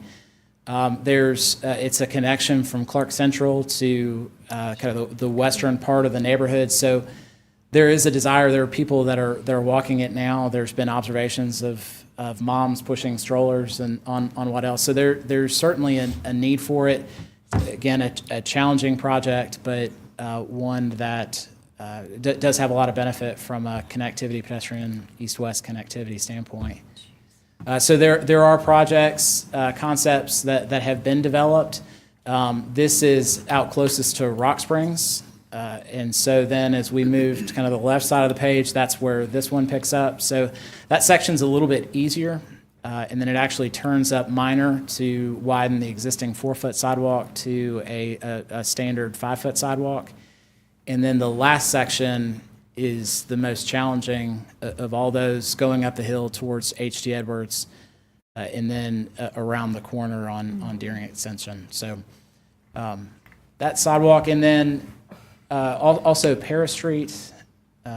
Sorry, I thought this had all of them. So Paris Street and Henderson Extension, the blue line connects, adds some north-south connectivity on Paris Street parallel to Rock Springs and Magnolia. And then Henderson Extension, that fills a gap in the sidewalk network. So, I'm sorry. So I do a lot of walking in this neighborhood and in the West Broad neighborhood. and a lot of outreach door to door. And I can tell you the number one and number two issue in these neighborhoods is traffic calming and lighting. And we're proposing to spend basically 75% of this T-SPLOST money on sidewalks that might not be necessary if we calm the traffic properly. These neighborhoods were built before people had cars, and part of the reason we don't have traffic calming is because they don't meet those thresholds. The traffic is so infrequent, you know, so it's pretty, I mean, I walk in those streets all the time. It's pretty safe, except for the occasional yokel that is going 30 miles an hour through the neighborhood. But because they don't meet those thresholds, we can't even consider that. So I would ask, first of all, for a traffic study so we get an idea of the volume and the speeds on these streets, and get an idea of you know, if traffic calming can solve some of these problems. Because, yeah, that last stretch of Waddell is tricky, and that was thrown out with that Safe Routes to School money. I mean, I remember going to those meetings, and they picked the Hill Chapel route to make those connections. So there's still going to be connectivity to H.T. Edwards, and hopefully all the way to Clark Central if we can finish the rest of Waddell. But, I mean, I don't support, you know, spending all this money up front if we can explore some smaller, cheaper projects firsthand, and projects that the neighborhood actually wants. They weren't even offered traffic calming as an option at the input meeting. I wrote it up on the board. You know, I wrote speed bumps, four-way stops up on the board. And so anybody who came after me might have had it as an option, but I feel like we should be talking about that first and foremost. And yeah, it would mean readdressing our policy. So I would ask Kelly if he could send that policy back to GovOps, because we did readdress it a couple years ago, but we didn't consider neighborhoods like this, where you have substandard streets and you have houses that are set up right on the curb. Because we start blasting sidewalks, that means taking out everybody's front yard for entire blocks. We're dealing with it right now on Chase Street too. And neighborhoods like this, mostly traditionally African-American neighborhoods, I walked through East Athens a couple weeks ago. Those are the neighborhoods that are going to be most negatively impacted, and that we could probably positively impact with a fly swatter rather than a bulldozer. So I really think that, you know, before we really marry ourselves to these really expensive projects and empty out this T-SPLOST bucket, we look at some smaller, cheaper projects that people actually have been asking for years. Those folks on Evans Street have been screaming for speed bumps on that street for as long as I can remember. I mean, George Maxwell was up here asking for it 10 years ago, and they're just told, no, no, no, you don't qualify. You're 1 mile an hour under the threshold limits. So I think we need to re-explore that neighborhood traffic management plan and come up with some tiers that also considers road width and setbacks. How far from the curb homes are set back? I'd note, Melissa, that I think there's probably some utility in looking at some of those components. One of the challenges with Waddell is it's not only sort of like that lateral topographic change kind of as you move into these sort of near sheer cliffs in front yards, you know, but also the linear topographic change, just that rise out of the Clark Central area, you know, is sort of a blind area. So even if we had stop signs at every one of the intersections, there's still going to be some vehicles that even moving at 15 or 20 miles an hour are going to come upon you very quickly as a pedestrian. Well, I can tell you that the folks in this neighborhood are not happy about the idea of, you know, large portions of their very small yards being taken when there could possibly be some alternative means of dealing with the issue. I mean, people don't mind walking in the street. The traffic is very infrequent, and, you know, there is something called shared streets. It's you know, in Europe it's a thing. They're not doing sidewalks and bike lanes. They're doing shared streets where everybody gets to share a street. If you're going, and if the volume's low enough and the speed's low enough, you can share the space safely.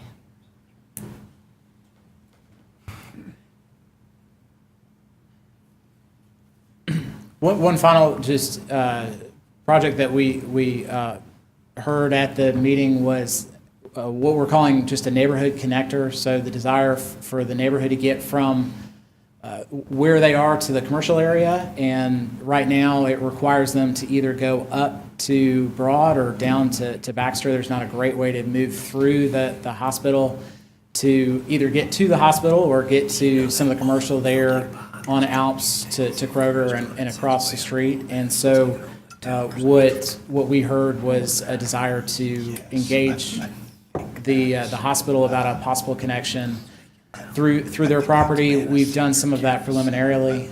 Would need some more discussion with them to understand whether or not that might be feasible. Some additional items that received comment: crosswalk improvements, so upgrading existing crosswalks to make sure that they're highly visible. Those are just some examples. Those are crosswalks done on Prince Avenue, so making sure that pedestrians are able to be seen, and there's an expectation of when folks come to a crosswalk that there may be pedestrians there, and a heightened sense of awareness. And then additional sidewalk improvements. So this is the breakdown of, based on the West Broad meeting and the discussions of the user group at this point. So funding for the intersection improvement, and that's still in negotiations with GDOT. And then sidewalk improvements, 1.1 million. These are construction estimates. And then a connection with the neighborhood, and then upgrades to crosswalks. This is the overall budget, so showing the fully loaded with the land acquisition, construction, public art, and then the typical contingencies. Next steps, so there is an agenda item in cycle right now, and for consideration at the May 7th meeting. We will continue to acquire land for the Magnolia Street sidewalks and keep you apprised of that process. Continue coordinating with GDOT on the roundabout and opportunities there. The agenda item suggests preparing preliminary plans on Waddell and engaging with the hospital on the neighborhood connector, and then future design and construction for Paris and Henderson extension with in-house crews, and then to prepare a future priority list of crosswalk improvements in the neighborhood. Any other questions about the package? Thanks, Drew. And I think we're going to move on to the water rate structure next, which is been in place, at least in general terms, since the 2007-2008 drought and its outcome. But Frank Stevens from Public Utilities is going to bring us some update. Did I miss a stormwater utility fee review? That's coming after this. I did miss it, okay. C after E, A, B, D, B, D, C. Think of it as a card deck. You just don't know what you're going to draw. Leave the room for 1 minute, never know what's going to happen.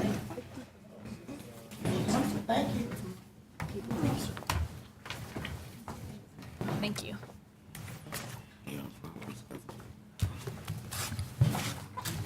Yeah, thank you. Did you leave one? Mariah will be coming back. Okay, you got that. Of course you do.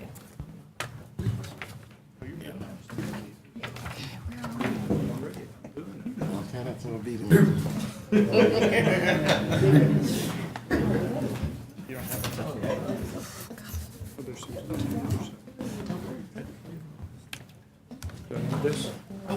Wow. Is that what that is? Thank you very much. I'm so. Thank you, sir. Did you canvass the neighborhood and show them? No, I just saw it. If you go over and then with No, you, yours can cut. So typically, I can tell you, like 5 years ago, you know, I remember George Maxwell. Franks, and now I look around, I'll be out there for this, because I mean, that's to keep straight. Thanks, Glenn.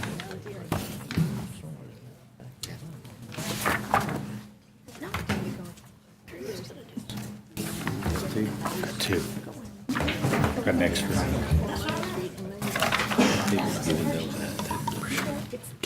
Oh, nice.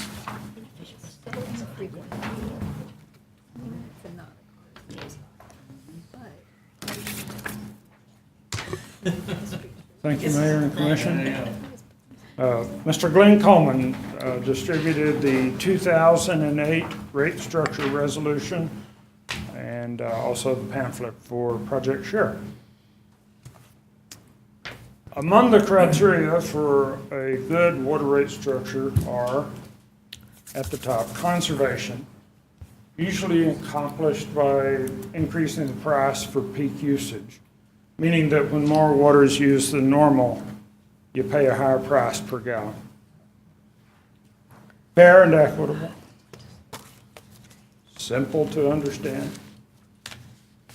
easy to explain, and preferably adaptable to new billing software without a lot of customization. I believe that the topic tonight lines up with two strategic commitments and goals of the Mayor and Commission. One is shared prosperity, in particular an analysis addressing opportunities relative to the water rate structure, filtered, of course, through the lens of equity and diversity, but also informed and engaged citizens, directly engaging citizens on the front end of ACC Gov processes. So leaping to the bottom line on these few slides tonight, we want your permission to go talk to people. Okay. The question of timing, why now? The main driver for bringing this to you now is that we believe it's time to review something that touches every home and business 12 times a year.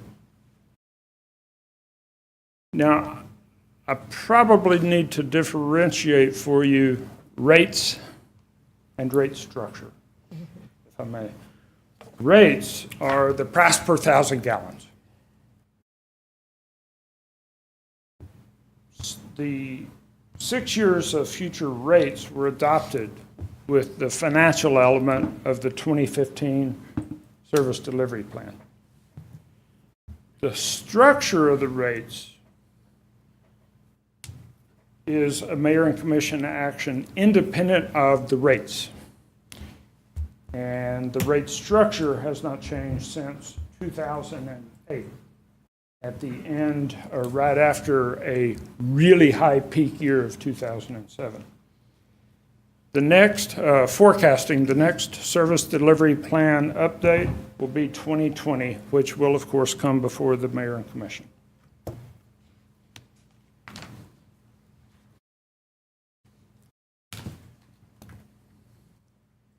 It's all about the customers, particularly residents, but also employers.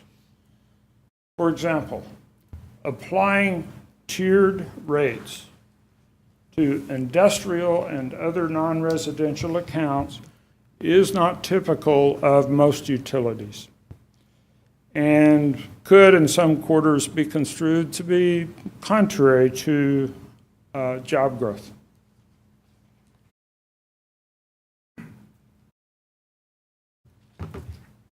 By the way, I'm not reading these slides. I hope you had an opportunity in advance. But I am fully prepared, I assure you, to drill down into the details on any one of them. Looking at the history slide, I can summarize the 2008 action this way. The threshold, not only is our top tier rate high, the price per gallon, but the threshold for entering the top tier is rather low. This could seem punishing to people that have declining usage if they decide to plant a garden or have a house full of guests over Thanksgiving, for example. Some details on the current rate structure. Now, there are two dimensions to an increasing block rate structure. One of these dimensions is on this slide. And for sake of conversation, let's call this dimension the rate steps. The step at which an individual account's usage enters into a higher tier is in our rate structure a function of that particular account's historical usage. One of the unique aspects of our rate structure is that the steps for Tier 2 and Tier 3 are rather narrow.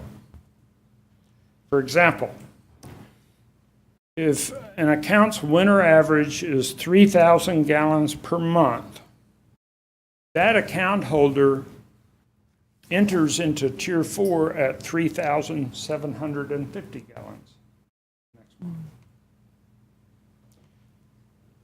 So in speaking of opportunities for fair and equitable review of things, the principal opportunity we have here before us is to take a hard look at the width of the rate steps. This will become more apparent on the next three slides. This seems like algebra. Oh, yeah. Okay. And the main variable in this algebraic equation is, in fact, a moving average from prior years. Now, this is a slide just to give you, this is good input from Manager Williams when he reviewed this. You need a legend. This slide shows the colors of the blocks on the next couple of slides, the increasing shading, and it explains some of the acronyms used. Now, if you'll indulge me, I wish to choreograph the blue and the orange.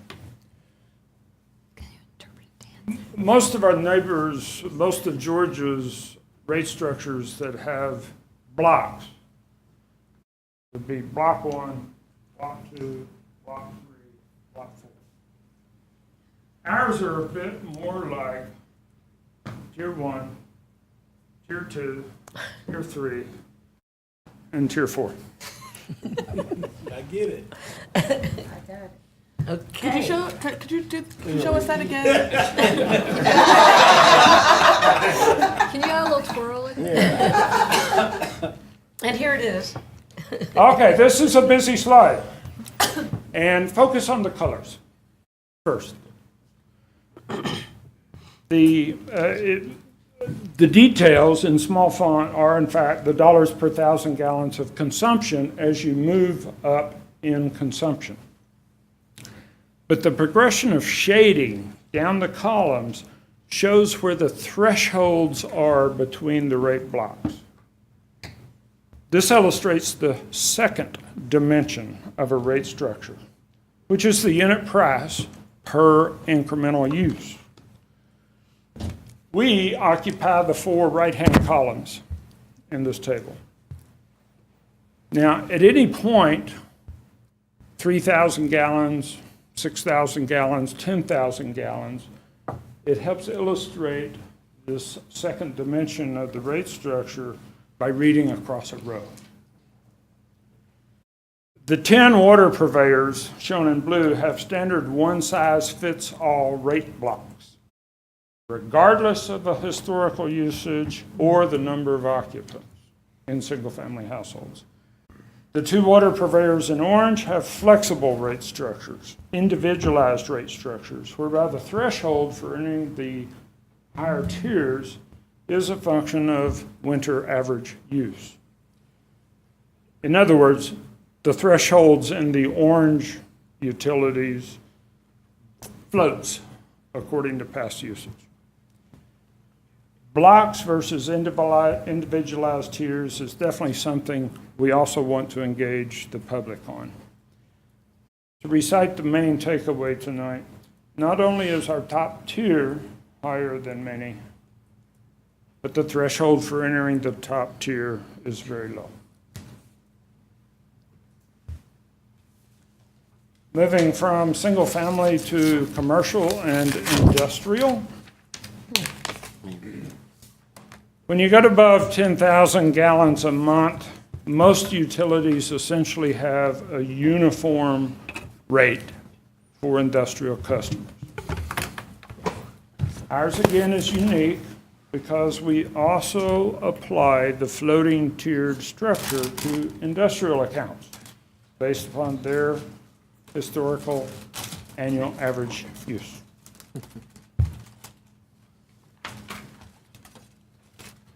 Here are some ideas on how the rate structure might be modified that we want to visit with folks about. This slide is a sampling of some possible modifications to the rate structures. But the overarching goals are to reduce the dollar impacts of our steeply tiered rates on employers, and through public engagement to explore ways to reduce the impact of the tiers on residents while still meeting the long-range revenue requirements. For example, this slide suggests putting all non-residential accounts on the uniform block rate, Tier 1 rate. This is consistent with most other rate structures in Georgia. And it may send a better message to prospective employers. C&I stands for commercial industrial. Forgive me for the typo in what was pre-sent to you. I corrected that in my review sitting back yonder in the pews. This slide presents examples of how the proposed rate structure would affect commercial, industrial, and other non-residential accounts. Now, these two accounts, account A and account B, company A and account B, they have the same usage, 100,000 gallons per month. But because company B has grown, they pay a higher equivalent rate, approaching 8 cents a gallon. That just illustrates how the recalculation that there's a lag time when you recalculate past averages and apply that to this year's rates. Right. Do you mean it's approaching point? Oh, I see. That's the typo. Oh, okay. All right. Yes, sir. Thank you. I changed my heading later, and I couldn't find the icon for cents. Okay. Now, the fact is, on the ground, most commercial industrial uses have fairly consistent usage month by month. So not that much revenue is generated in Tier 4 by our commercial and industrial accounts, but those that grow, those that expand, can feel growing pains like Company B. So it makes a certain fiscal sense also to simplify the commercial and industrial rate structure. Now, in going through this, and what we'll have to bring you toward the, later in 2019 with an agenda report, is I think we would all wish for some fairly crisp definitions of what types of uses fit in different categories if different structures apply to those different categories. These are just examples of some of the things that we would have to be crisp about.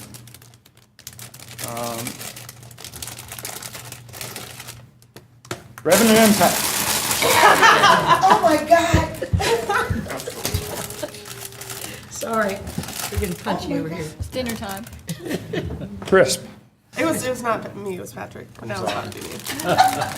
Crisp and crunchy. Deep breath. Okay. Sorry. When we return after public engagement with recommendations for all the various categories of customers and have answered the to-be-determined amounts according to the recommended structure, we would then discuss how that revenue loss will inform our joint deliberations in the 2020 service delivery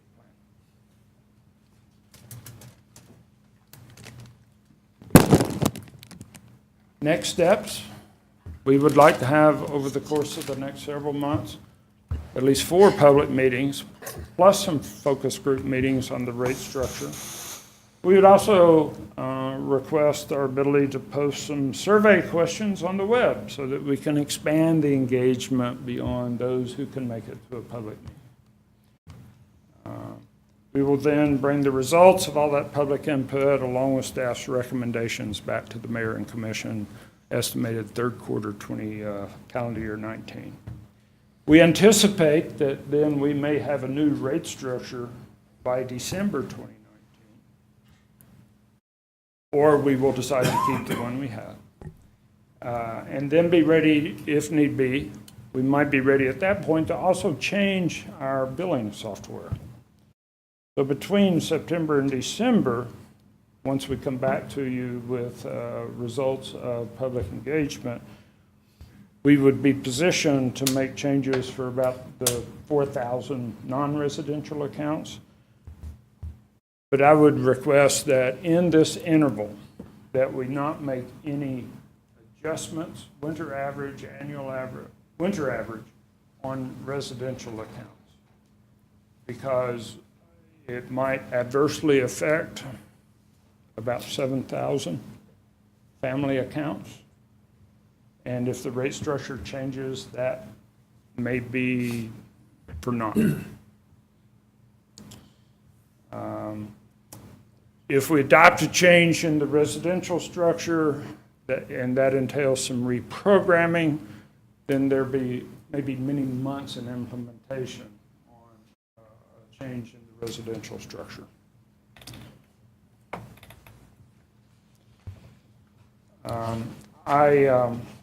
In summary, we ask your permission to go out, take this on the road, augmented with some facts that would help inform the dialogue with the public, with the ratepayers, and then return to you with a proposal.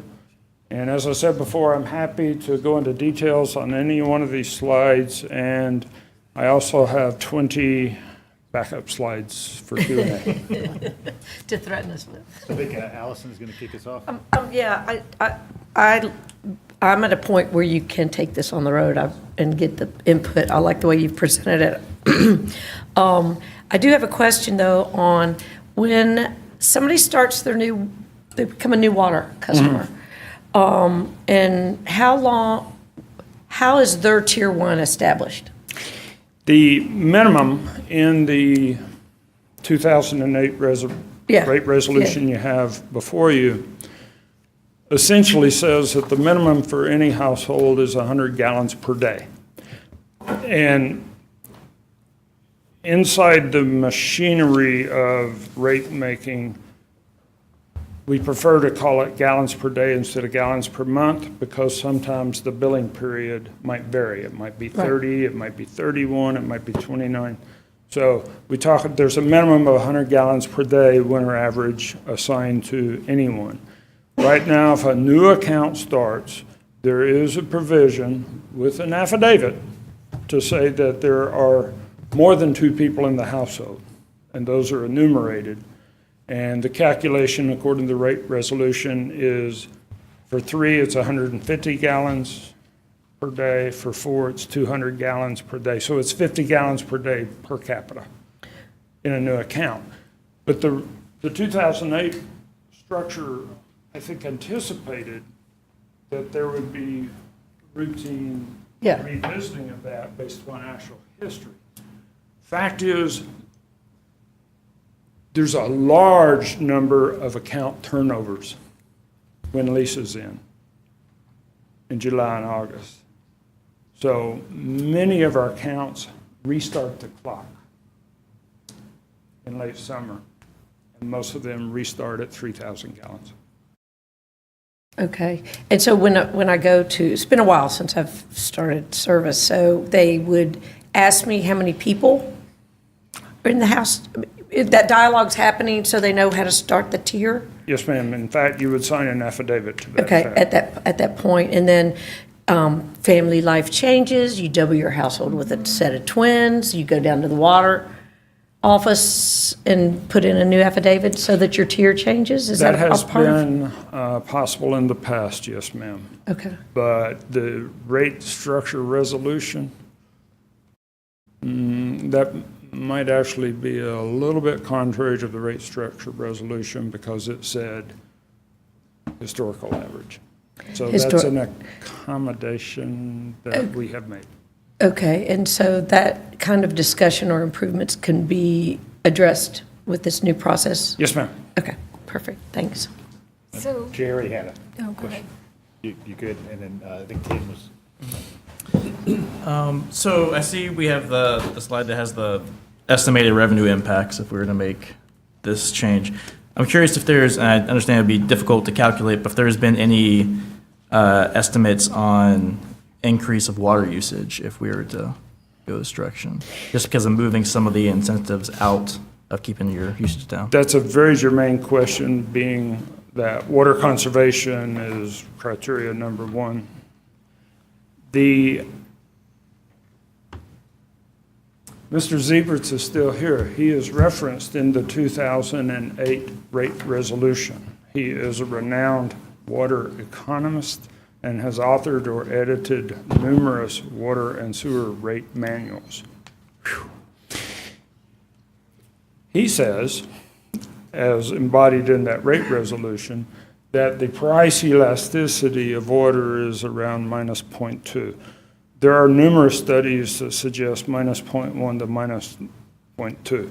What that means, minus 0.2 means that if you doubled the price of water, there might be a 20% reduction in demand. Minor adjustments in water rates are fairly inelastic. I think there are multiple reasons for that. One is, and it's not just habit, it's the fact that it's so fundamentally inexpensive in the first place. I mean, all of our tier 1, 2, 3 rates are below a penny a gallon. So what would be the increase?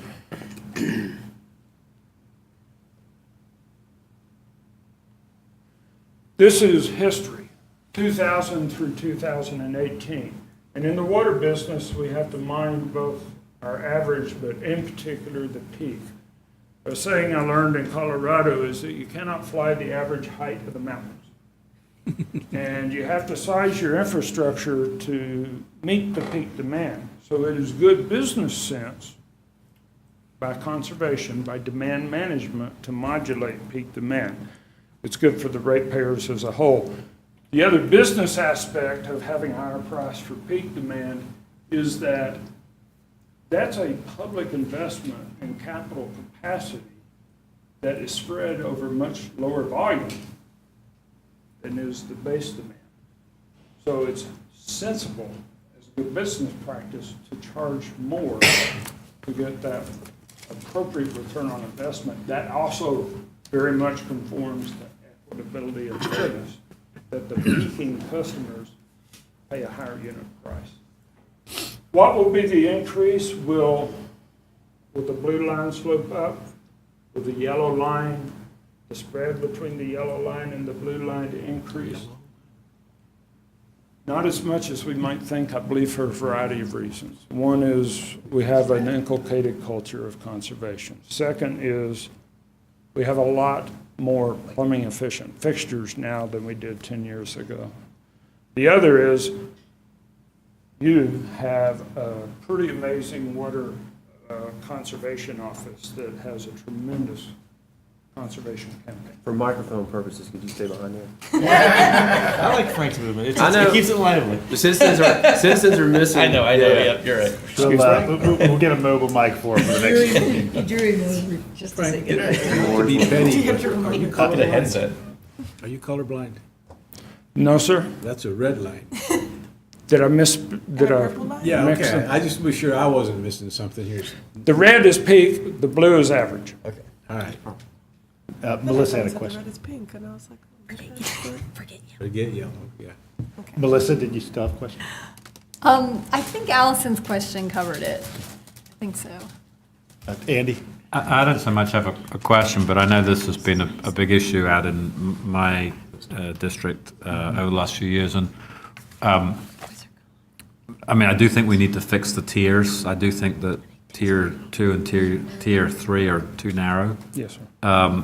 But the other thing that has kind of brought this to light, as you know, is with the new water meters that are going in, they're much more accurate. And so in the past, people were actually using, more than 125% of tier 1, but because the meters weren't as accurate, they weren't being charged for that. And now with the new accurate meters, you're actually being really very precisely charged for the amount of water you're using. And so a lot of people saw their bills increase quite significantly without seemingly using any more water. Thank you for that. It was purely a reflection of it being more accurately counted. Yes, sir. I need to add that to my list of reasons why now it is timely to think deep thoughts about the rate structure. Any other questions? Frank, we appreciate the presentation and the choreography as well. Yeah, this is a good time. We can do that as well. All right, quick, I smell them and I. They're really good. Yeah, they're from the bakers out front, so every Tuesday y'all can visit them and buy some Local stuff. small business. We'll be featuring the return of Drew Raessler for the stormwater utility fee segment.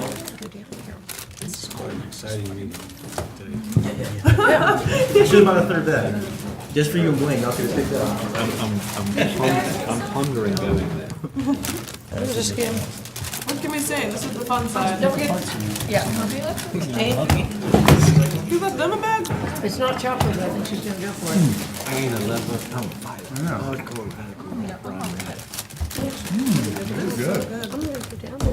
see what we got. How many people? Basis started. Good dog biscuit. That's what she said.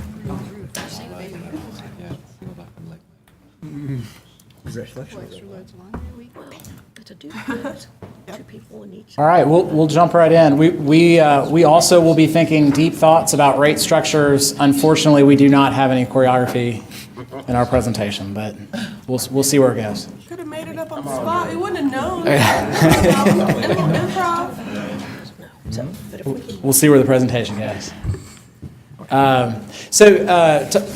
Moving from water rates to stormwater rates, the purpose of this discussion is to update you on the progress of Phase 1, what we've done with Phase 2. So just as a reminder, Phase 1 is what we do as a stormwater program, level of service, so what we do, and then extent of service, where we do it. So those were the two big questions that we looked to get answered.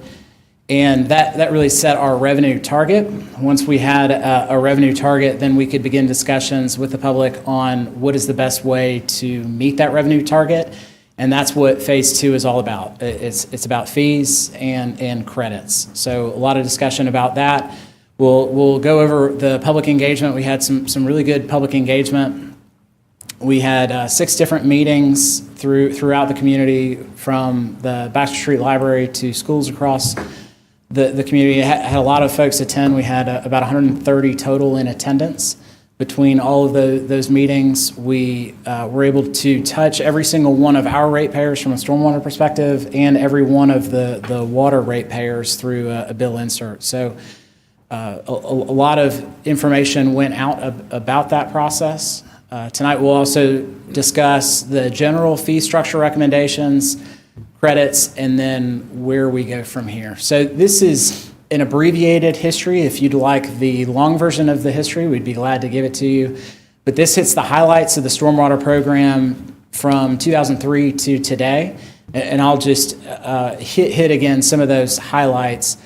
So in the early 2000s, Athens-Clarke County became a regulated community based on being urbanized and greater than 100,000 population. So because of that, there were certain things that we had to start doing to be in compliance with the Clean Water Act. That was a federal requirement that became a state requirement. And so then as a result of that, there was a lot of discussion about how best to fund that. And the third bullet point there, you see what the recommendation, what was approved by Mayor and Commission back in 2003. And that set up 3 main funding sources for the stormwater program. SPLOST to fund capital improvements, development fees to fund the land development functions of stormwater looking at stormwater plans to make sure that they're in compliance with the Clean Water Act. And then finally, stormwater enterprise, the stormwater utility, which is what we're focused on with this process. From there, staff worked with, at the time, EarthTech to set up the fee. And then you'll see on the first slide here, the millage rate was, when the fee was instituted in, I guess that'd be FY6, the millage rate was rolled back from 13.4 to 12.8. So that 0.6 mils represented that stuff that we were already doing as a government related to stormwater. There was some activities, there were drains that were already being cleaned out. That was not a new service. So to accommodate for that, the millage was rolled back. You'll note our annual revenue is in the neighborhood of about $4 million. So that remainder, that $2.3 million difference, represents those items that were an increased level of service, increased testing, increased inspections that were all part of the permit compliance. So then coming more into recent history, in 2017, gave a work session on stormwater, looked at a lot of the advantages of having a stormwater program and a lot of the opportunities that we had with our current program to increase equity. And we made a recommendation to look at the fee in general. And that brings us back through the phase 1 that was completed in December, and then phase 2, which has been heavy on public outreach and engagement. So again, a recap, what was approved back in December, stormwater service recommendations. So this is kind of if we think about operating and capital, this looked specifically at operating. So everything largely stayed the same with what we call the extent of service, which if you remember, that's where we're doing the stormwater work, except Mayor and Commission approved the addition of what we call the public water influence zone. So what happened in the past is we would look at a stormwater issue, someone would call us, there would be a pipe that outfalls onto someone's property, and the end of the pipe we'd draw a hard line at the right of way, and we'd say, well, that's where our zone of influence, where we're able to, that's where we have to stop based on our service delivery.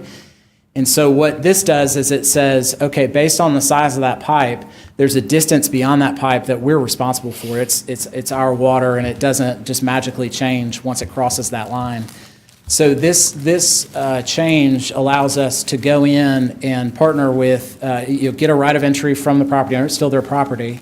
But then if there's an erosion problem, if it's scoured, we can go in there, we can stabilize it, we can make sure that water's properly conveyed so that we're not looking at an erosion problem caused by roadway water and saying, I'm sorry, there's nothing that we can do about it. Additionally, there were some minor operational tweaks of adding a dedicated crew to inspect stormwater pipe. We've seen a sharp increase in the number of failing pipes. So this would allow us to go from just looking at pipes from the end to really getting into some of those pipes and getting a comprehensive look at what's going on there. Some additional employees to enhance the operations of the vac truck operations. And then, so that's those first three are operating. That last one is capital focused. And based on the need that we've identified of the pipes that are failing, we continue to have one every 2 to 3 months that's failing. Some of them are smaller. They're 24-inch pipes that we can handle with our crews. And some of them are Barber Street and some of these West Broad, some of these very large pipes that you should be able to walk through, and then they're crushed down. So a very real challenge that we've got. And I fear that we're just kind of in the beginning stages of seeing a lot of those failures happen. So getting in a position where we can pay now for it rather than having to pay later after those pipes fail. And then stormwater funding requirements. So just looking at everything that was recommended in phase 1, the additional operations can all be supported with existing revenue. There's not a need for a revenue increase. However, if failing pipes were to come onto the stormwater utility rather than onto SPLOST or some other source, there would need to be an average increase. This is for a typical residential customer, about $1.50 per month, and that would be a gradual increase over the next 10 years. So some funding scenarios is just looking at where we are, so what we did, knowing that this was all in progress, is the failing pipes was something, again, that we needed as a department, as a government to get in front of. So we actually went down parallel paths. So we looked at what is the impact of funding that through the stormwater utility. What is the impact of funding that through the SPLOST? So what you see here are two different scenarios. The one on the left would be funding all of the failing pipe, the live stream pipe replacement program from the fee. And so that's where that approximately $1.50 you see for Tier 2, it's in the $1.60 range. That's a medium residential property. So that comes to, on the whole, going from $3.50 to $5 a month, from about approximately $42 to about $60 on the year. Should the SPLOST project, which did make it through as a potential project in the 2020 SPLOST, which at the alternate level, which was half of live stream pipes. So should that alternative make it into the final referendum and be approved, then the rate increase would be essentially half of that. So that's the difference between those two scenarios there. So the options that you have as a body is to it would be to increase SPLOST funding to eliminate the fee increase, or eliminate that project funding altogether and use it for other purposes. And then the scenario on the left would apply. An additional scenario of keeping SPLOST funding and reducing the fee increase, keeping SPLOST funding and using the remainder to fund flood mitigation and just watershed improvements. Right now, as far as potential projects in the 2020 SPLOST, there is none of the flood mitigation of fixing those Area 1 flood problems off of right-of-way. None of those are in the current potential project list. Same with watershed management. So there is an additional option of allowing or of using the fee to supplement those purposes of capital improvements, of fixing those flooding problems off of the right-of-way, those major flooding problems that are in our area-wide stormwater master plan. Anyways, those are the options as we move forward and look at the large issue of capital funding. Any questions on that for me? I want to make sure I understand the fourth option. Is that keeping the SPLOST funding and raising the stormwater fee the full amount? So that we have money for flood mitigation? Yes, or some variation of the amounts. And it could, it's more of a knob than a switch. We dial it up, dial it down, but those are the options. And can you tell me a little bit more about what flood mitigation is and where it's a problem? Sure. So there were in the order of magnitude 60 to 70 level 1 flooding problems that were identified in the area-wide stormwater master plan back in 2001. Many of those have been done, somewhere in the realm, I think it's 42, Todd may have been completed. That's what we've seen out on, say, Baxter Street. If you remember back in the early 2000s, Baxter Street would flood every time it rains. Many of those have been done, but there are other issues throughout town. We'd be happy to provide a list of what the remaining ones are. But it would be those issues that require us to really move outside of just the right-of-way and come on to private property to fix some of these flooding problems that have been flooding problems for 20 years. So just to clarify, that means that we don't have, without option 4, we have no flood mitigation funds. That's correct.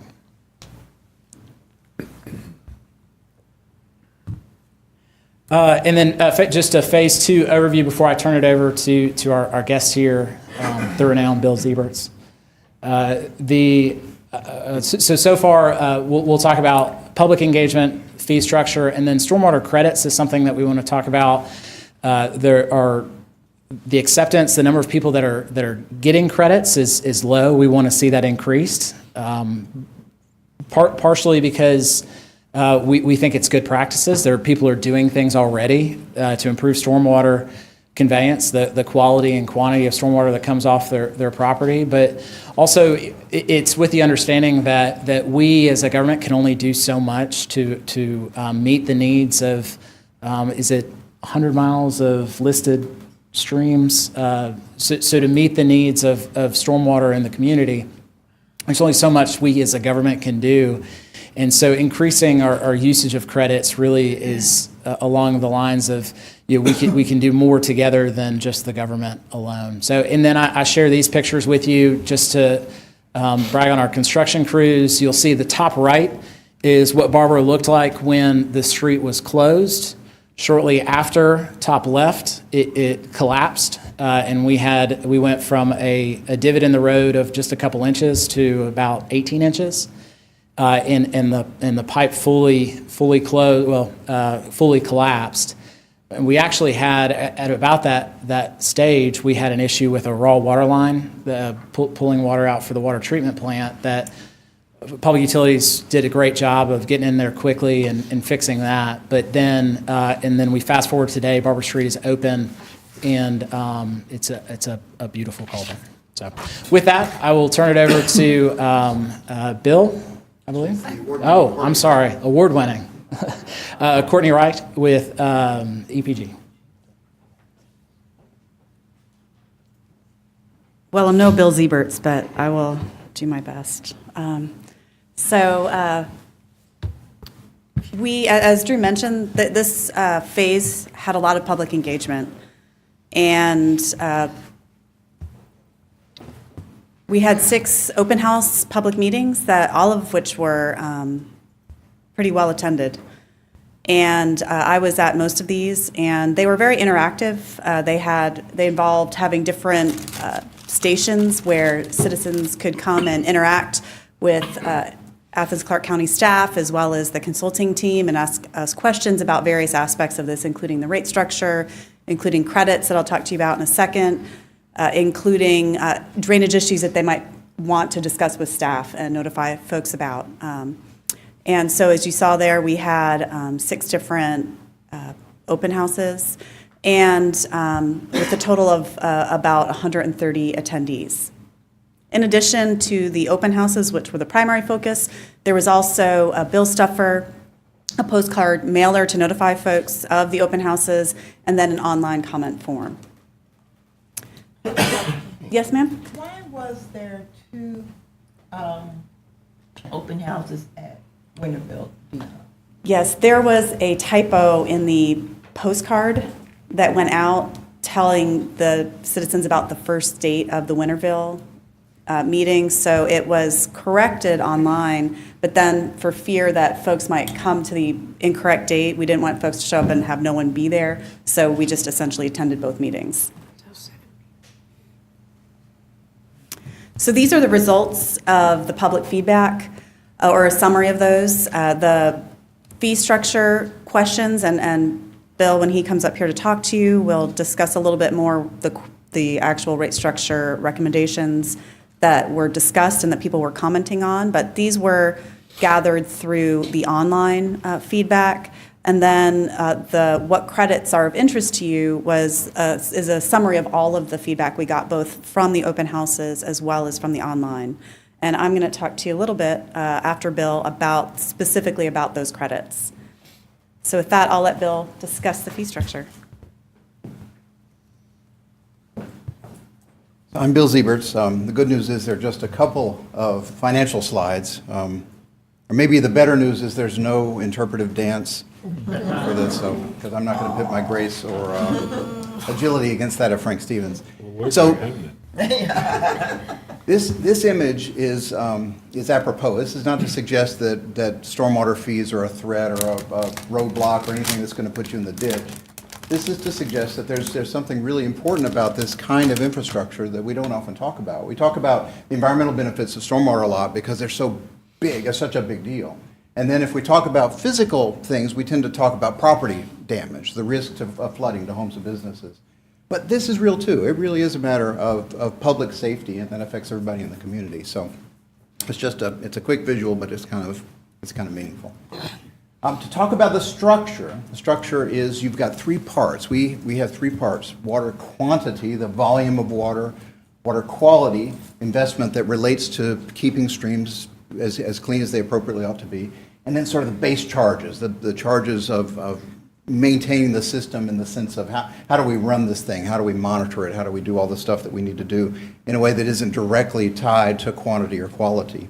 That's a rather unusual rate structure, 3 parts. But there's nothing wrong with it. It's just it's a little more complex. It has the potential to be a little more precise. It's certainly what you've put into place, and there's a lot of upside and reasons to continue with it. The way that your charges are applied is a function of property size, of impervious area on property, not property size, but impervious area, either measured, as in the case of non-residential properties, or estimated in the case of residential properties generally, and then we set up tiers. We'll talk about that in a second. So sort of this simple product of this rate component times the area, or sort of an equivalent unit. We know the equivalent unit thing from water and wastewater, as Frank was talking about, is a pretty common thing. Sort of how do you measure up according to the typical paradigm in Athens-Clarke County, then results in the billing amount. The thing that's behind all of this, the 68 slides and the hundreds of pages of spreadsheets and stuff, is that we looked at the structure. We looked at the costs of service, the nature of the program, the investment that you're making, the ongoing costs, and with a question of, does this structure make sense from the sense of what costs are you bearing? And it does. It makes a lot of sense. And so the structure, there's no reason to recommend a change. So we're nodding our head at that first fundamental question, does the structure make sense and should you continue it going forward? Second thing about the structure, and this has a direct analog to what Frank was talking about, is thinking about the tiers. So sort of separate from this cost causation thing is how have you sliced up residential parcels to apply a smaller fee amount to a parcel with less impervious area and a bigger fee amount to a parcel with more.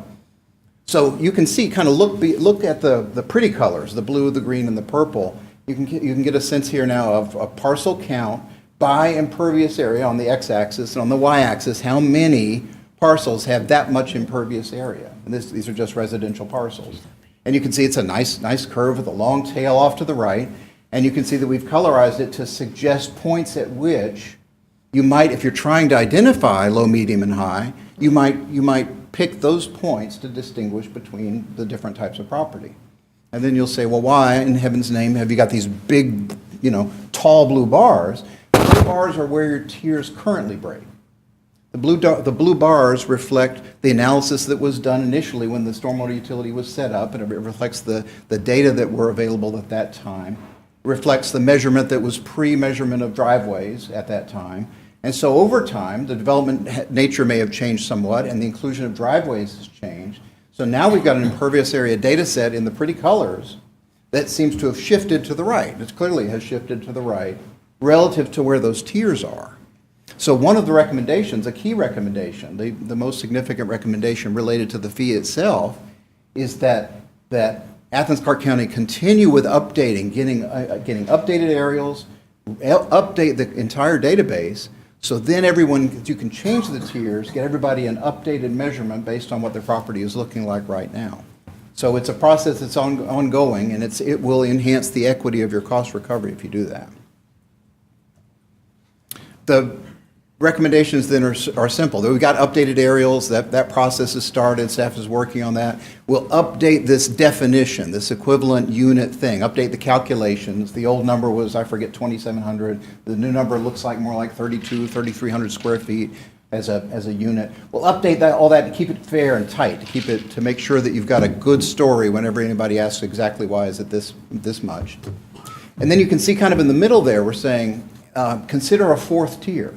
Right now you've got a tier 1, tier 2, tier 3, as we talked about, but there's a pretty long tail, if you remember the long purple tail. So some of those really large parcels are, maybe there certainly would be a potential for an even more equitable cost recovery if you created a fourth tier. Comes at a cost, it's a little more complex, it's a change, so it's something to consider, not a strong recommendation to just do it. We also, in that third bullet, and this seems like a little thing, but we think it's helpful, to change the names of those tiers from small home, medium home, large home, to tier 1, 2, 3, and maybe tier 4. Because it isn't really about the size of the house. It's really the impervious area. And some houses have, you've got pervious driveways, houses are different. So that's a simple thing that confuses people and maybe distracts them, makes them worry that they're not in the right class. I don't have a large house, why would I be here? Instead, it's just the tier, and it's based on how you got measured.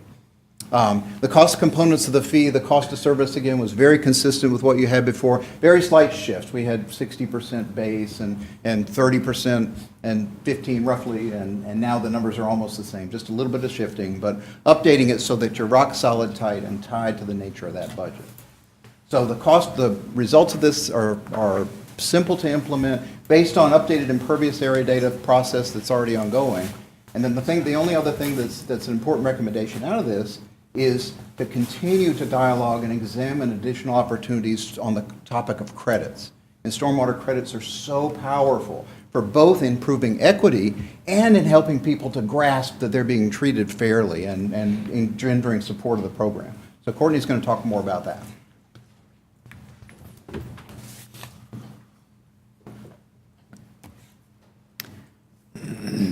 So credits are one of the most important parts of a legally defensible stormwater utility. And we spent a considerable amount of time during this phase reviewing your credit policy, discussing the credit policy with your stormwater utility customers, and coming up with recommendations. So first, I just want to review very quickly what your current credit program is. You do have a credit policy. You currently offer 4 credits, one of which is given automatically to residents, and that's the riparian area credit. So that is a credit that is issued for stormwater utility customers per properties that discharge directly to one of those streams up there and where their stormwater does not pass through Athens-Clarke County infrastructure. And so they receive a partial credit for that purpose. That credit is issued automatically. And one of the problems I'll discuss later is that most residents or owners, property owners who receive that credit don't realize they're receiving it because it's not reflected on their bill. So they have no idea that you are actually granting them a credit. There's an educational credit for public and private schools that have a program that's been approved by the Athens-Clarke County Stormwater Department. There is a credit that can be applied for by property owners or homeowners associations that have a stormwater facility like a detention pond that they maintain and that meets the standards of that credit. And then, of course, there's an agricultural BMP plan credit for active agricultural parcels that have a plan that's been approved by the NRCS. Excuse me, what? Yes. Riparian area credit, they automatically receive up to 100% credit on the quantity portion. What's the quantity portion? So your stormwater user fee is made up of 3 parts. You get part of your overall total stormwater fee is for water quantity, and that's based on the volume of stormwater that is perceived to come off your property. Basically, it's based on your impervious surface, the amount of impervious surface being directly correlated to that volume. There's another part that's for quantity, and that's related to the land use of your parcel. And then there's the base charge that is charged that covers just the administrative and regulatory compliance parts. So you have 3 parts. So you can only get that 100% credit on the quantity because that's really when you're discharging directly to a stream and it's not passing, that quantity of water is not passing through the drainage system, that's what you're receiving a credit for. So that's where you get that credit. Yes, sir. So looking at these 4, the riparian area is really the only one that would apply normally to residential users. Right, unless you are in a subdivision that has a pond that HOA has applied for the credit and your each residential parcel within that subdivision would get it. My understanding is there's not a whole lot that have done that. So you're right. That's exactly what we found when we reviewed this credit policy is there are not a lot of options. There's a lot of stormwater utility customers that really don't have an option to get a credit, even if they want to engage in some type of activity that would be beneficial to the stormwater program. And so, yes? I'm wondering about the agricultural credit. It's only for those who have a farm plan from NRCS. What about those who have basically nothing on the land except trees and grass, but they don't have an NRCS plan. If it's not if it is not in active agriculture and doesn't have that NRCS plan, it would not be eligible for credit, even if it was mostly trees and undeveloped property. Even though the water product coming off there probably has a higher quality than that coming off of a farm. Correct. Is that an illegal issue, or what is it? It's not necessarily a legal issue, but I think it's an equity issue, which is why that's one of the situations that we're proposing to address with this expanded credit policy that we'll go through here in a second. But that is one of the issues we talked about. There's not a lot of credits. The participation in the credits that you currently have is not particularly high. And in addition, a lot of stormwater utility customers are unaware of this credit program, and those receiving a riparian area credit are probably unaware that they are actually even receiving that credit. So those were the four main issues that we identified. Oh, and I should mention also that the application process for the pond credit, which is really the only one that you would apply for under your current program, is relatively difficult to understand. You don't have an existing manual or policy document that would explain to somebody what their property can qualify for or how they would be able to apply for that. So this is what we're proposing for an expanded credit program. This is based on our experience with other credit programs and other stormwater utilities throughout Georgia, but also across the country. These are all the additional credits that we're proposing that you consider. I can go back to the slide. These are all the credits that we brought to the public during those open house meetings and asked them to identify which of these would apply to your property, or which of these would you be interested in learning how to apply for. And we got a lot of feedback. You can see stars on some of the most popular items at the open houses, and I can talk to you a little bit more about those in particular, but just to briefly go through them. Watershed stewardship would be a credit that would be afforded to folks who wanted to participate in things like stream cleanups or storm drain marking. The idea being that that has a benefit to water quality and to your stormwater program here, and it also helps Athens-Clarke County meet your NPDES MS4 permit requirements, because that does require that you engage in public educational activities and public involvement activities. Septic tank maintenance. That's a really important one. That was at the meetings I went to, and I went to 4 of those, that was by far the most popular item that we talked about. And giving people an incentive to maintain septic tanks on a routine basis has a real impact on water quality. And I think it also helps people who feel like maybe they're outside of the urbanized area and don't have the same level of service, feel like they're getting some benefit or some acknowledgement that that is the case, that they also don't get sanitary sewer. So that was a very popular item. Green infrastructure, that is a new item that a lot of folks are talking about green infrastructure these days. It's the idea of utilizing stormwater best practices that mimic natural processes, encourage infiltration of rainwater, that not only improves water quality, but it also addresses subsurface and groundwater flows. So encouraging folks to engage in those type of behaviors and implement those types of practices on site. And it could be something as simple as a rain barrel at a residential property, or something more complicated at a non-residential property, something more like a bioretention cell or rain garden. Natural area preservation is for those folks who have actually gone through the process of getting a conservation easement on their property to preserve, talking about the types of spaces that you were referencing earlier, large contiguous spaces of green space, open space, natural areas, encouraging people to preserve those and awarding them a credit for doing so. Tree canopy looks at a similar idea, but for those properties where they preserve more of a tree canopy. Or are preserving the tree canopy at a level that's higher than required by your current zoning ordinance, and rewarding people for that. Low density is looking, and currently you have, the way your rate structure is situated, low density residential properties get a slight benefit in what they're charged on their water quality rate, but this would also acknowledge that a low density property, i.e. a small house on a large parcel, has also there's a water quantity benefit to that. Less of that drainage is leaving that parcel and going into the drainage system, so this would expand that acknowledgement. Gravel driveways, looking at some ancillary or some minimal infiltration that might occur in a gravel driveway versus a completely impervious driveway. Industrial stormwater permit, this is really one for commercial properties that have their own, or really industrial properties that have their own NPDES MS4 requirements that they are actively complying with at the state level and spending money on. By complying with those requirements, they are taking the burden off your staff to go out and make sure that they comply with those requirements.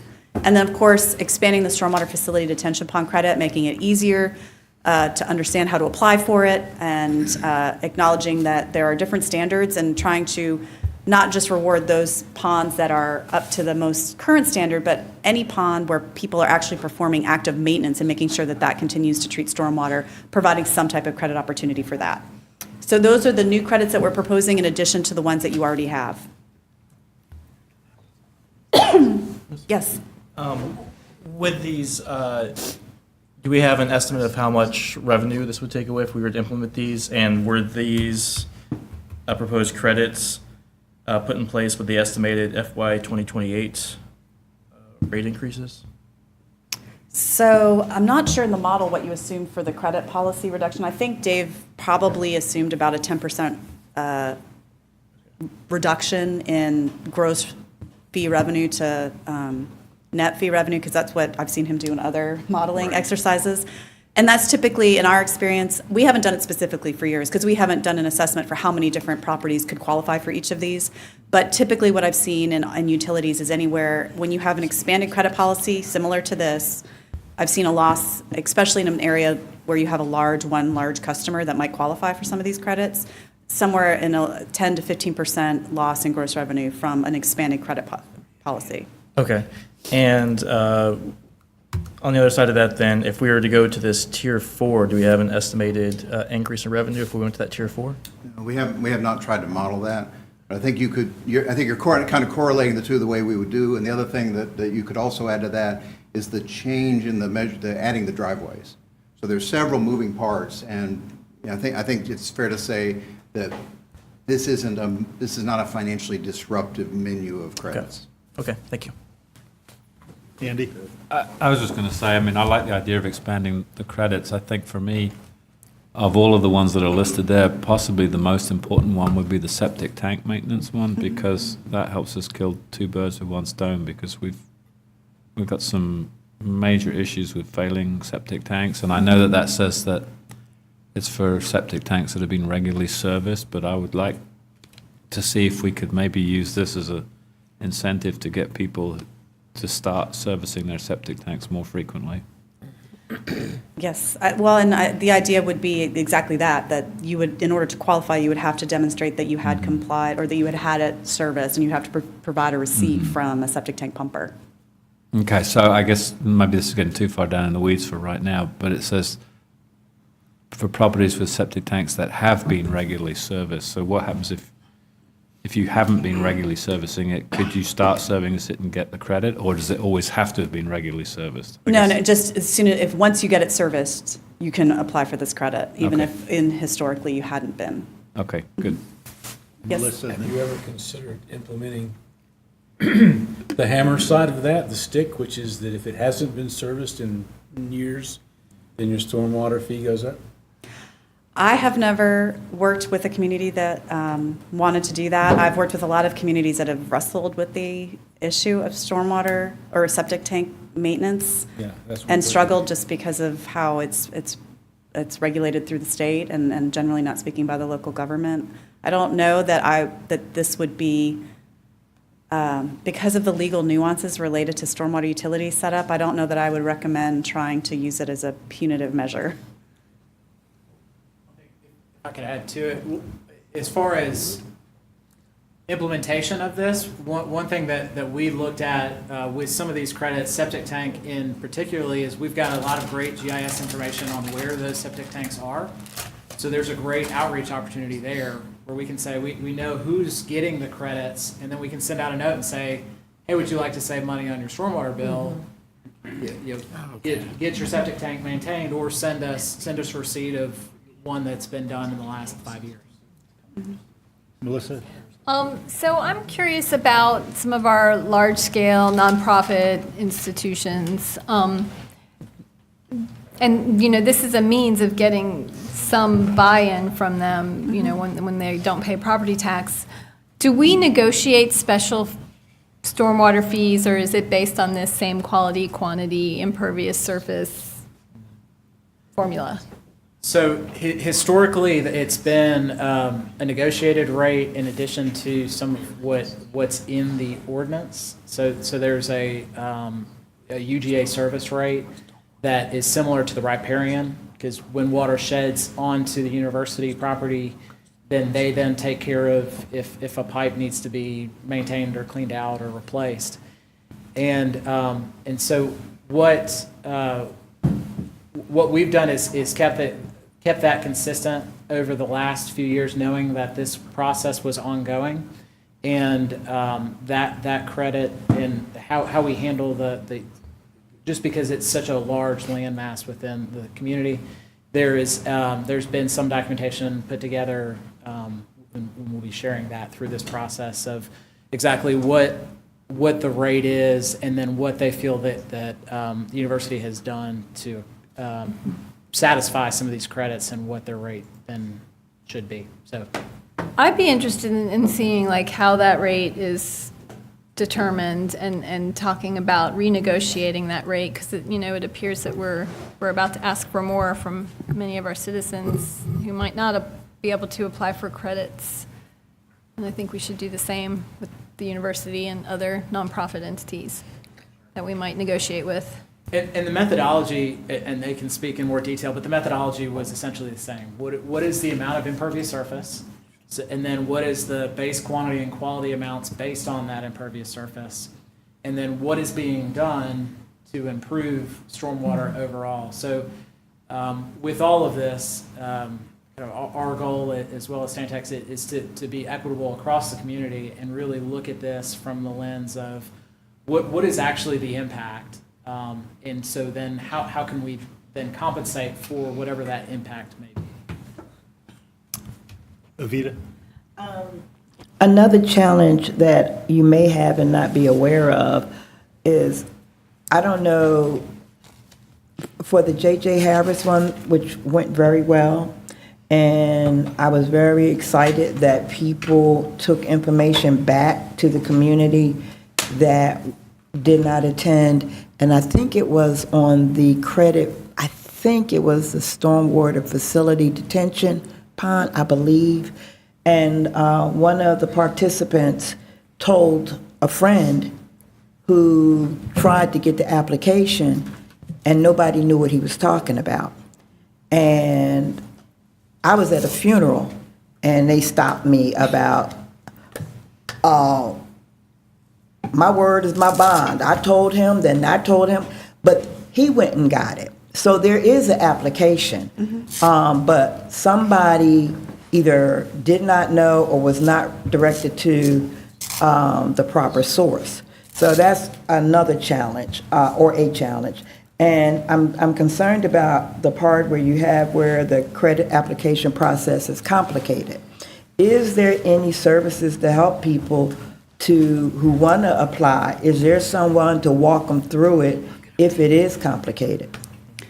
So that is a perfect lead into what we're going to recommend. Okay. And that is that, first of all, a more formal, there is a physical application, but it doesn't come with really any directions or explanation. And so that is one of the things that we're recommending that you do once you've decided which credits you want to add, is to, and we're working with staff right now to develop a draft for your review, but is to develop a manual that specifically discusses what each of those credits means, how your property can qualify, what you might be able to do if you want to be able to qualify, and that has a more easy to utilize application process. One of the other parts that we would recommend to follow up with that policy document is to offer potentially new open houses to offer assistance for folks who might want to come in after that manual is adopted. Having those types of educational outreach opportunities for folks to come in and get some assistance from staff if they find the application process difficult. Certainly the manual and application should be available both in hard copy and online, so that to make it accessible for whoever and in whatever format is easiest for them to utilize. Sorry to keep interrupting, Courtney. We would also be looking at what ways that we could push out through, so physical people coming to meetings, that yet there still may be those that don't want to come to meetings, whether they just have some kind of schedule conflict or just it's difficult to do that. So again, and this is looking on down the line once all of this is approved and part of the program, but we'd be looking at ways to partner with public information to post videos of, hey, like septic tanks are one that are going to affect a lot of people, and a lot of people would be eligible for that. That'd be a great video for us to put out and say, hey, this is something cool, and that could be shared. Same with some of those other kind of more residentially targeted credits. I think there's opportunities with social media, with using videos and working with PIO to push those out. And then the other thing, as far as kind of engaging the community in, because really there's a lot of benefit to these credits. Something that Gwinnett does that I think is a great idea, and y'all may have worked with them on this, but when a development comes through currently, as it's situated, they go all the way through, they do a stormwater concept meeting, a PE stamps out their plans, and they go to work on building their project. That includes these stormwater ponds required, but it's an additional step where they have to come in and they have to apply and get a PE to stamp their credit application. It doesn't, it's all the same information. It's all collected at the same time, evaluated in the same way. There's no reason that can't be done automatically. And what's great about that, how Gwinnett has done this, is then they set it up for 5 years later, because currently we create these maintenance agreements with the developers, and we go back and we look at it, and if it needs to be maintained, then we say, you shall maintain this, or we'll come in and do it and have to charge you, and it's sometimes challenging. So the alternative way that we would suggest to do this is automatically give that credit, and then 5 years down the road say, hey, by the way, your credit's expiring. We've inspected your pond. It needs A, B, C, and D to be done to it to make sure that it's still operating properly. If you do this by a date certain, then your credit will continue for another 5 years, at which time we'll inspect it again. So it's a great way, as far as Jerry mentioned, the carrot and the stick, to use more of the carrot in trying to encourage this. Andy had a question a couple minutes ago. I want to go back to the septic tank thing for a minute. So I can imagine if I'm the property owner and I live in the residence that has a septic tank, I can see a benefit to me to paying to have it maintained and then getting a credit on the stormwater. If it's a rental, though, I imagine that the cost of cleaning out the septic tank would be probably borne by the property owner, but the stormwater bill goes to the resident typically, is that correct? And that's one of the reasons why it's a separate stormwater bill, is because it does go to the property owner. So the water bill goes to the tenant. Okay. The stormwater bill goes to the property owner. Okay, so, all right, that's good. Jerry? Yeah, I hate to be picky, but, it costs about $500 to clean out your septic tank, and the stormwater utility is minuscule compared to that. I think I can see people taking advantage of the fact that we're going to clean their septic tank anyway and getting a credit, but I don't think this is going to motivate people to clean their septic tank. The math doesn't work. Sure, and as far as the maintenance, that I was referencing earlier, that was larger developments with stormwater ponds. There's no mechanism that we're recommending or that we have in here where we would force that maintenance to be done currently. No, I understand that. I'm saying that On a voluntary it's not basis. going to motivate people to maintain their septic tank because it's just not economically a story. Sure, It costs so much to clean your septic tank and you get so little stormwater credit. I'll get the credit because I cleaned my septic tank, but I would have anyway. Right. Right, but it does reward people who do that, and it does recognize that what they did have a benefit. I don't think we're going to see any real benefit from it. And that's why the stick. What it does help with is it does help us with documentation. So then we understand where are we seeing this, and then there may be an opportunity to use that data to have some targeted programs of education of why it's such a good idea, not just for the credit, but really just for But the fact is, if I'm not maintaining my septic tank, then I am potentially doing harm to water quality. So that's why I think we need to consider the stick. And then just, from the EPD perspective, you mentioned that, that there's this tension around the inability of locals to do probably everything that we want to do. And this is absolutely one of those communities where we would like to do significantly more around septic than we're able to do. So that colors this conversation, and it's been a big ongoing part of our group discussion. Melissa? Yeah, how about we just come up with a tier that, a separate tier for anybody with a septic tank, and it be significantly higher, but if you can prove you clean your tank, then you can drop down to the next tier. Same idea. What would the state think of that?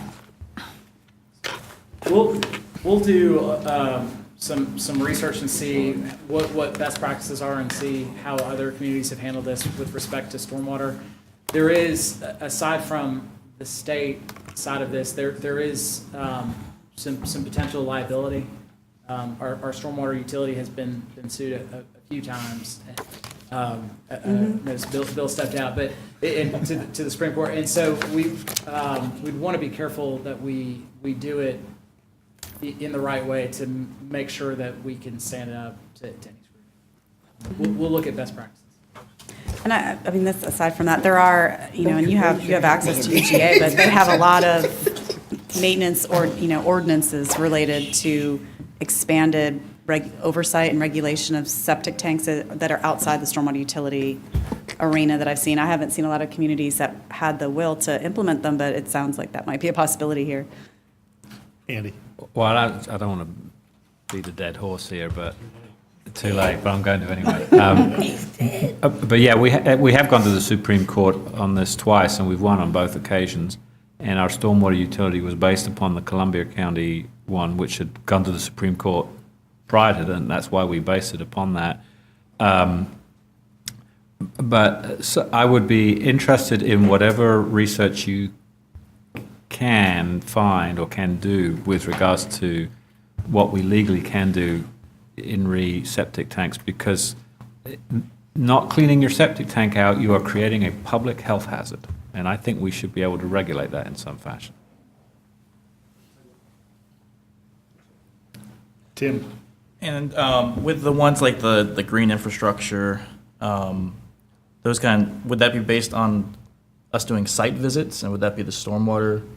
That would be based on their credit application. I think it's, and the agreement that they would have to sign with the county that you could perform a site inspection if you needed to or chose to. I don't know that you would necessarily be able to perform, assuming that there's going to be interest in this credit program and there'll be a lot of applications, it might not be feasible for the staff to visit every single site, but there is the idea that people have agreed that that the staff can come to their site, visit it, and confirm whatever they've applied for. So it might be just like a sample sizing that we do it just for enforcement or something. Right, and for example, if it's a rain barrel, that you would have to provide a picture of the rain barrel at your house, certify that it is in fact your rain barrel, and then commit to allowing someone to inspect your property, and doing exactly what you said, inspecting a representative sample. All right. The one last thing I was going to mention is the user fee bill. I know we're running fairly late, but this is one of the other important items, and it really goes to the idea of educating people about the credit policy and about just the stormwater user fee in general, is that you can see this is an example of a billing statement online, and there's no information here if this person is getting a credit or not. And so what we're recommending is that you change how your billing format is viewed both online and what people are receiving hard copy in the mail, so that folks can understand if they're getting a credit, particularly because you are issuing certain credits automatically. There's no way for someone to even appreciate the fact that they've gotten a credit. So it's really important that people understand which credits they have gotten and what their bill means. So that is one of the things that the staff is working on right now with your existing billing vendor. With other communities y'all have worked with, have y'all put in like a a maximum number of credits that you can get on your account? Yes, so we've worked with that policy in several communities, and it's something that was discussed based on the state legislation that related to this, that started with an issue in this area related to a particular customer account.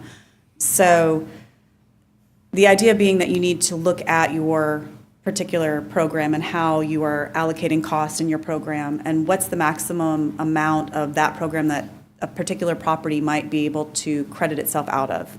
So a good example would be that you might be able to, even if you could infiltrate all of the rainwater that fell on your property on your site, it doesn't mean that your property is not receiving benefit from the program, because you're still using stormwater utility funds to maintain the drainage system along the thoroughfare that allows folks to access their property. You're still complying with NPDES requirements that really everybody needs to pay their fair share of.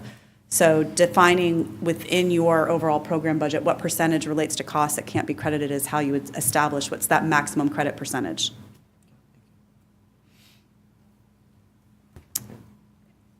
All right. All right. Thank you very much. I think this is.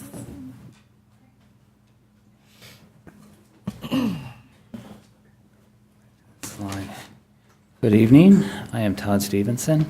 Just before the meeting started this evening, Commissioner Davenport saw me and said, "Stormwater."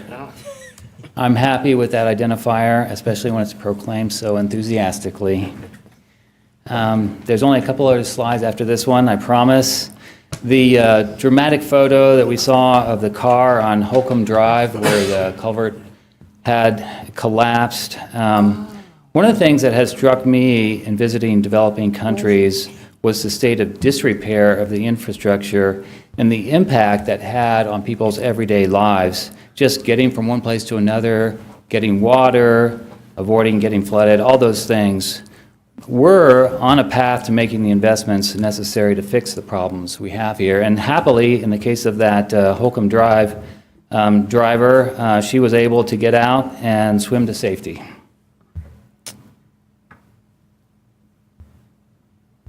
One of Stantec's recommendations has been to update the impervious surface information. Our latest imagery is from 2018. Our previous iteration was used 2013 aerial photographs. The Geographic Information Office is taking the lead on this.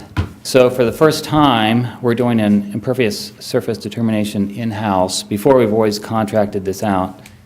And our stormwater division will have a lot of work at the back end truth checking this information. We're committed to doing that. The idea is for all of this to be ready leading up to the fiscal 2021 budget. You know, it's good when we get to the next step slide because it's the last one. A lot of information has been presented this evening. To give some time to process all of this, the idea is to wait until June for acceptance of the Phase 2 report. Stantec, Courtney was talking about the credit manual. They've created that. As we figure out in more detail how to administer and implement that, we will be editing that manual. As has been stated before, credits are underutilized, and we want to change that. We've been aware for a while that the current stormwater bill format is confusing. Sometimes these kinds of changes are more challenging to fix than it seems like it should be, but improving the bill format is something else that we are committed to doing. As far as online payments go, we just need to get the website link on our website. And talking to Jeff Montgomery, just as the meeting started this evening, he said the word he used was imminent. So imminently, we will be able to go online and pay our stormwater bills. I have actually been on that site, and that bill that you saw was mine. I was almost a little disappointed that we were all paid up. So, I mean, I wanted so much to use it and pay. So I'm going to have to, you know, when that next bill comes, I'm going to have to try and get to it before my wife does and pays it by check, because that's something I'm really looking forward to. Nancy in our stormwater billing section has been persistently pushing this issue forward inch by inch for a long time now. It seems like over a year. IT has helped out a lot, and we are just about to cross the finish line. So this last thing here, the community rating system is something you may not have heard of. What that would do is it would allow for discounted flood insurance rates in Athens-Clarke County. There are some hoops we would have to jump through, and realistically, we're probably going to need some outside help in jumping through those hoops.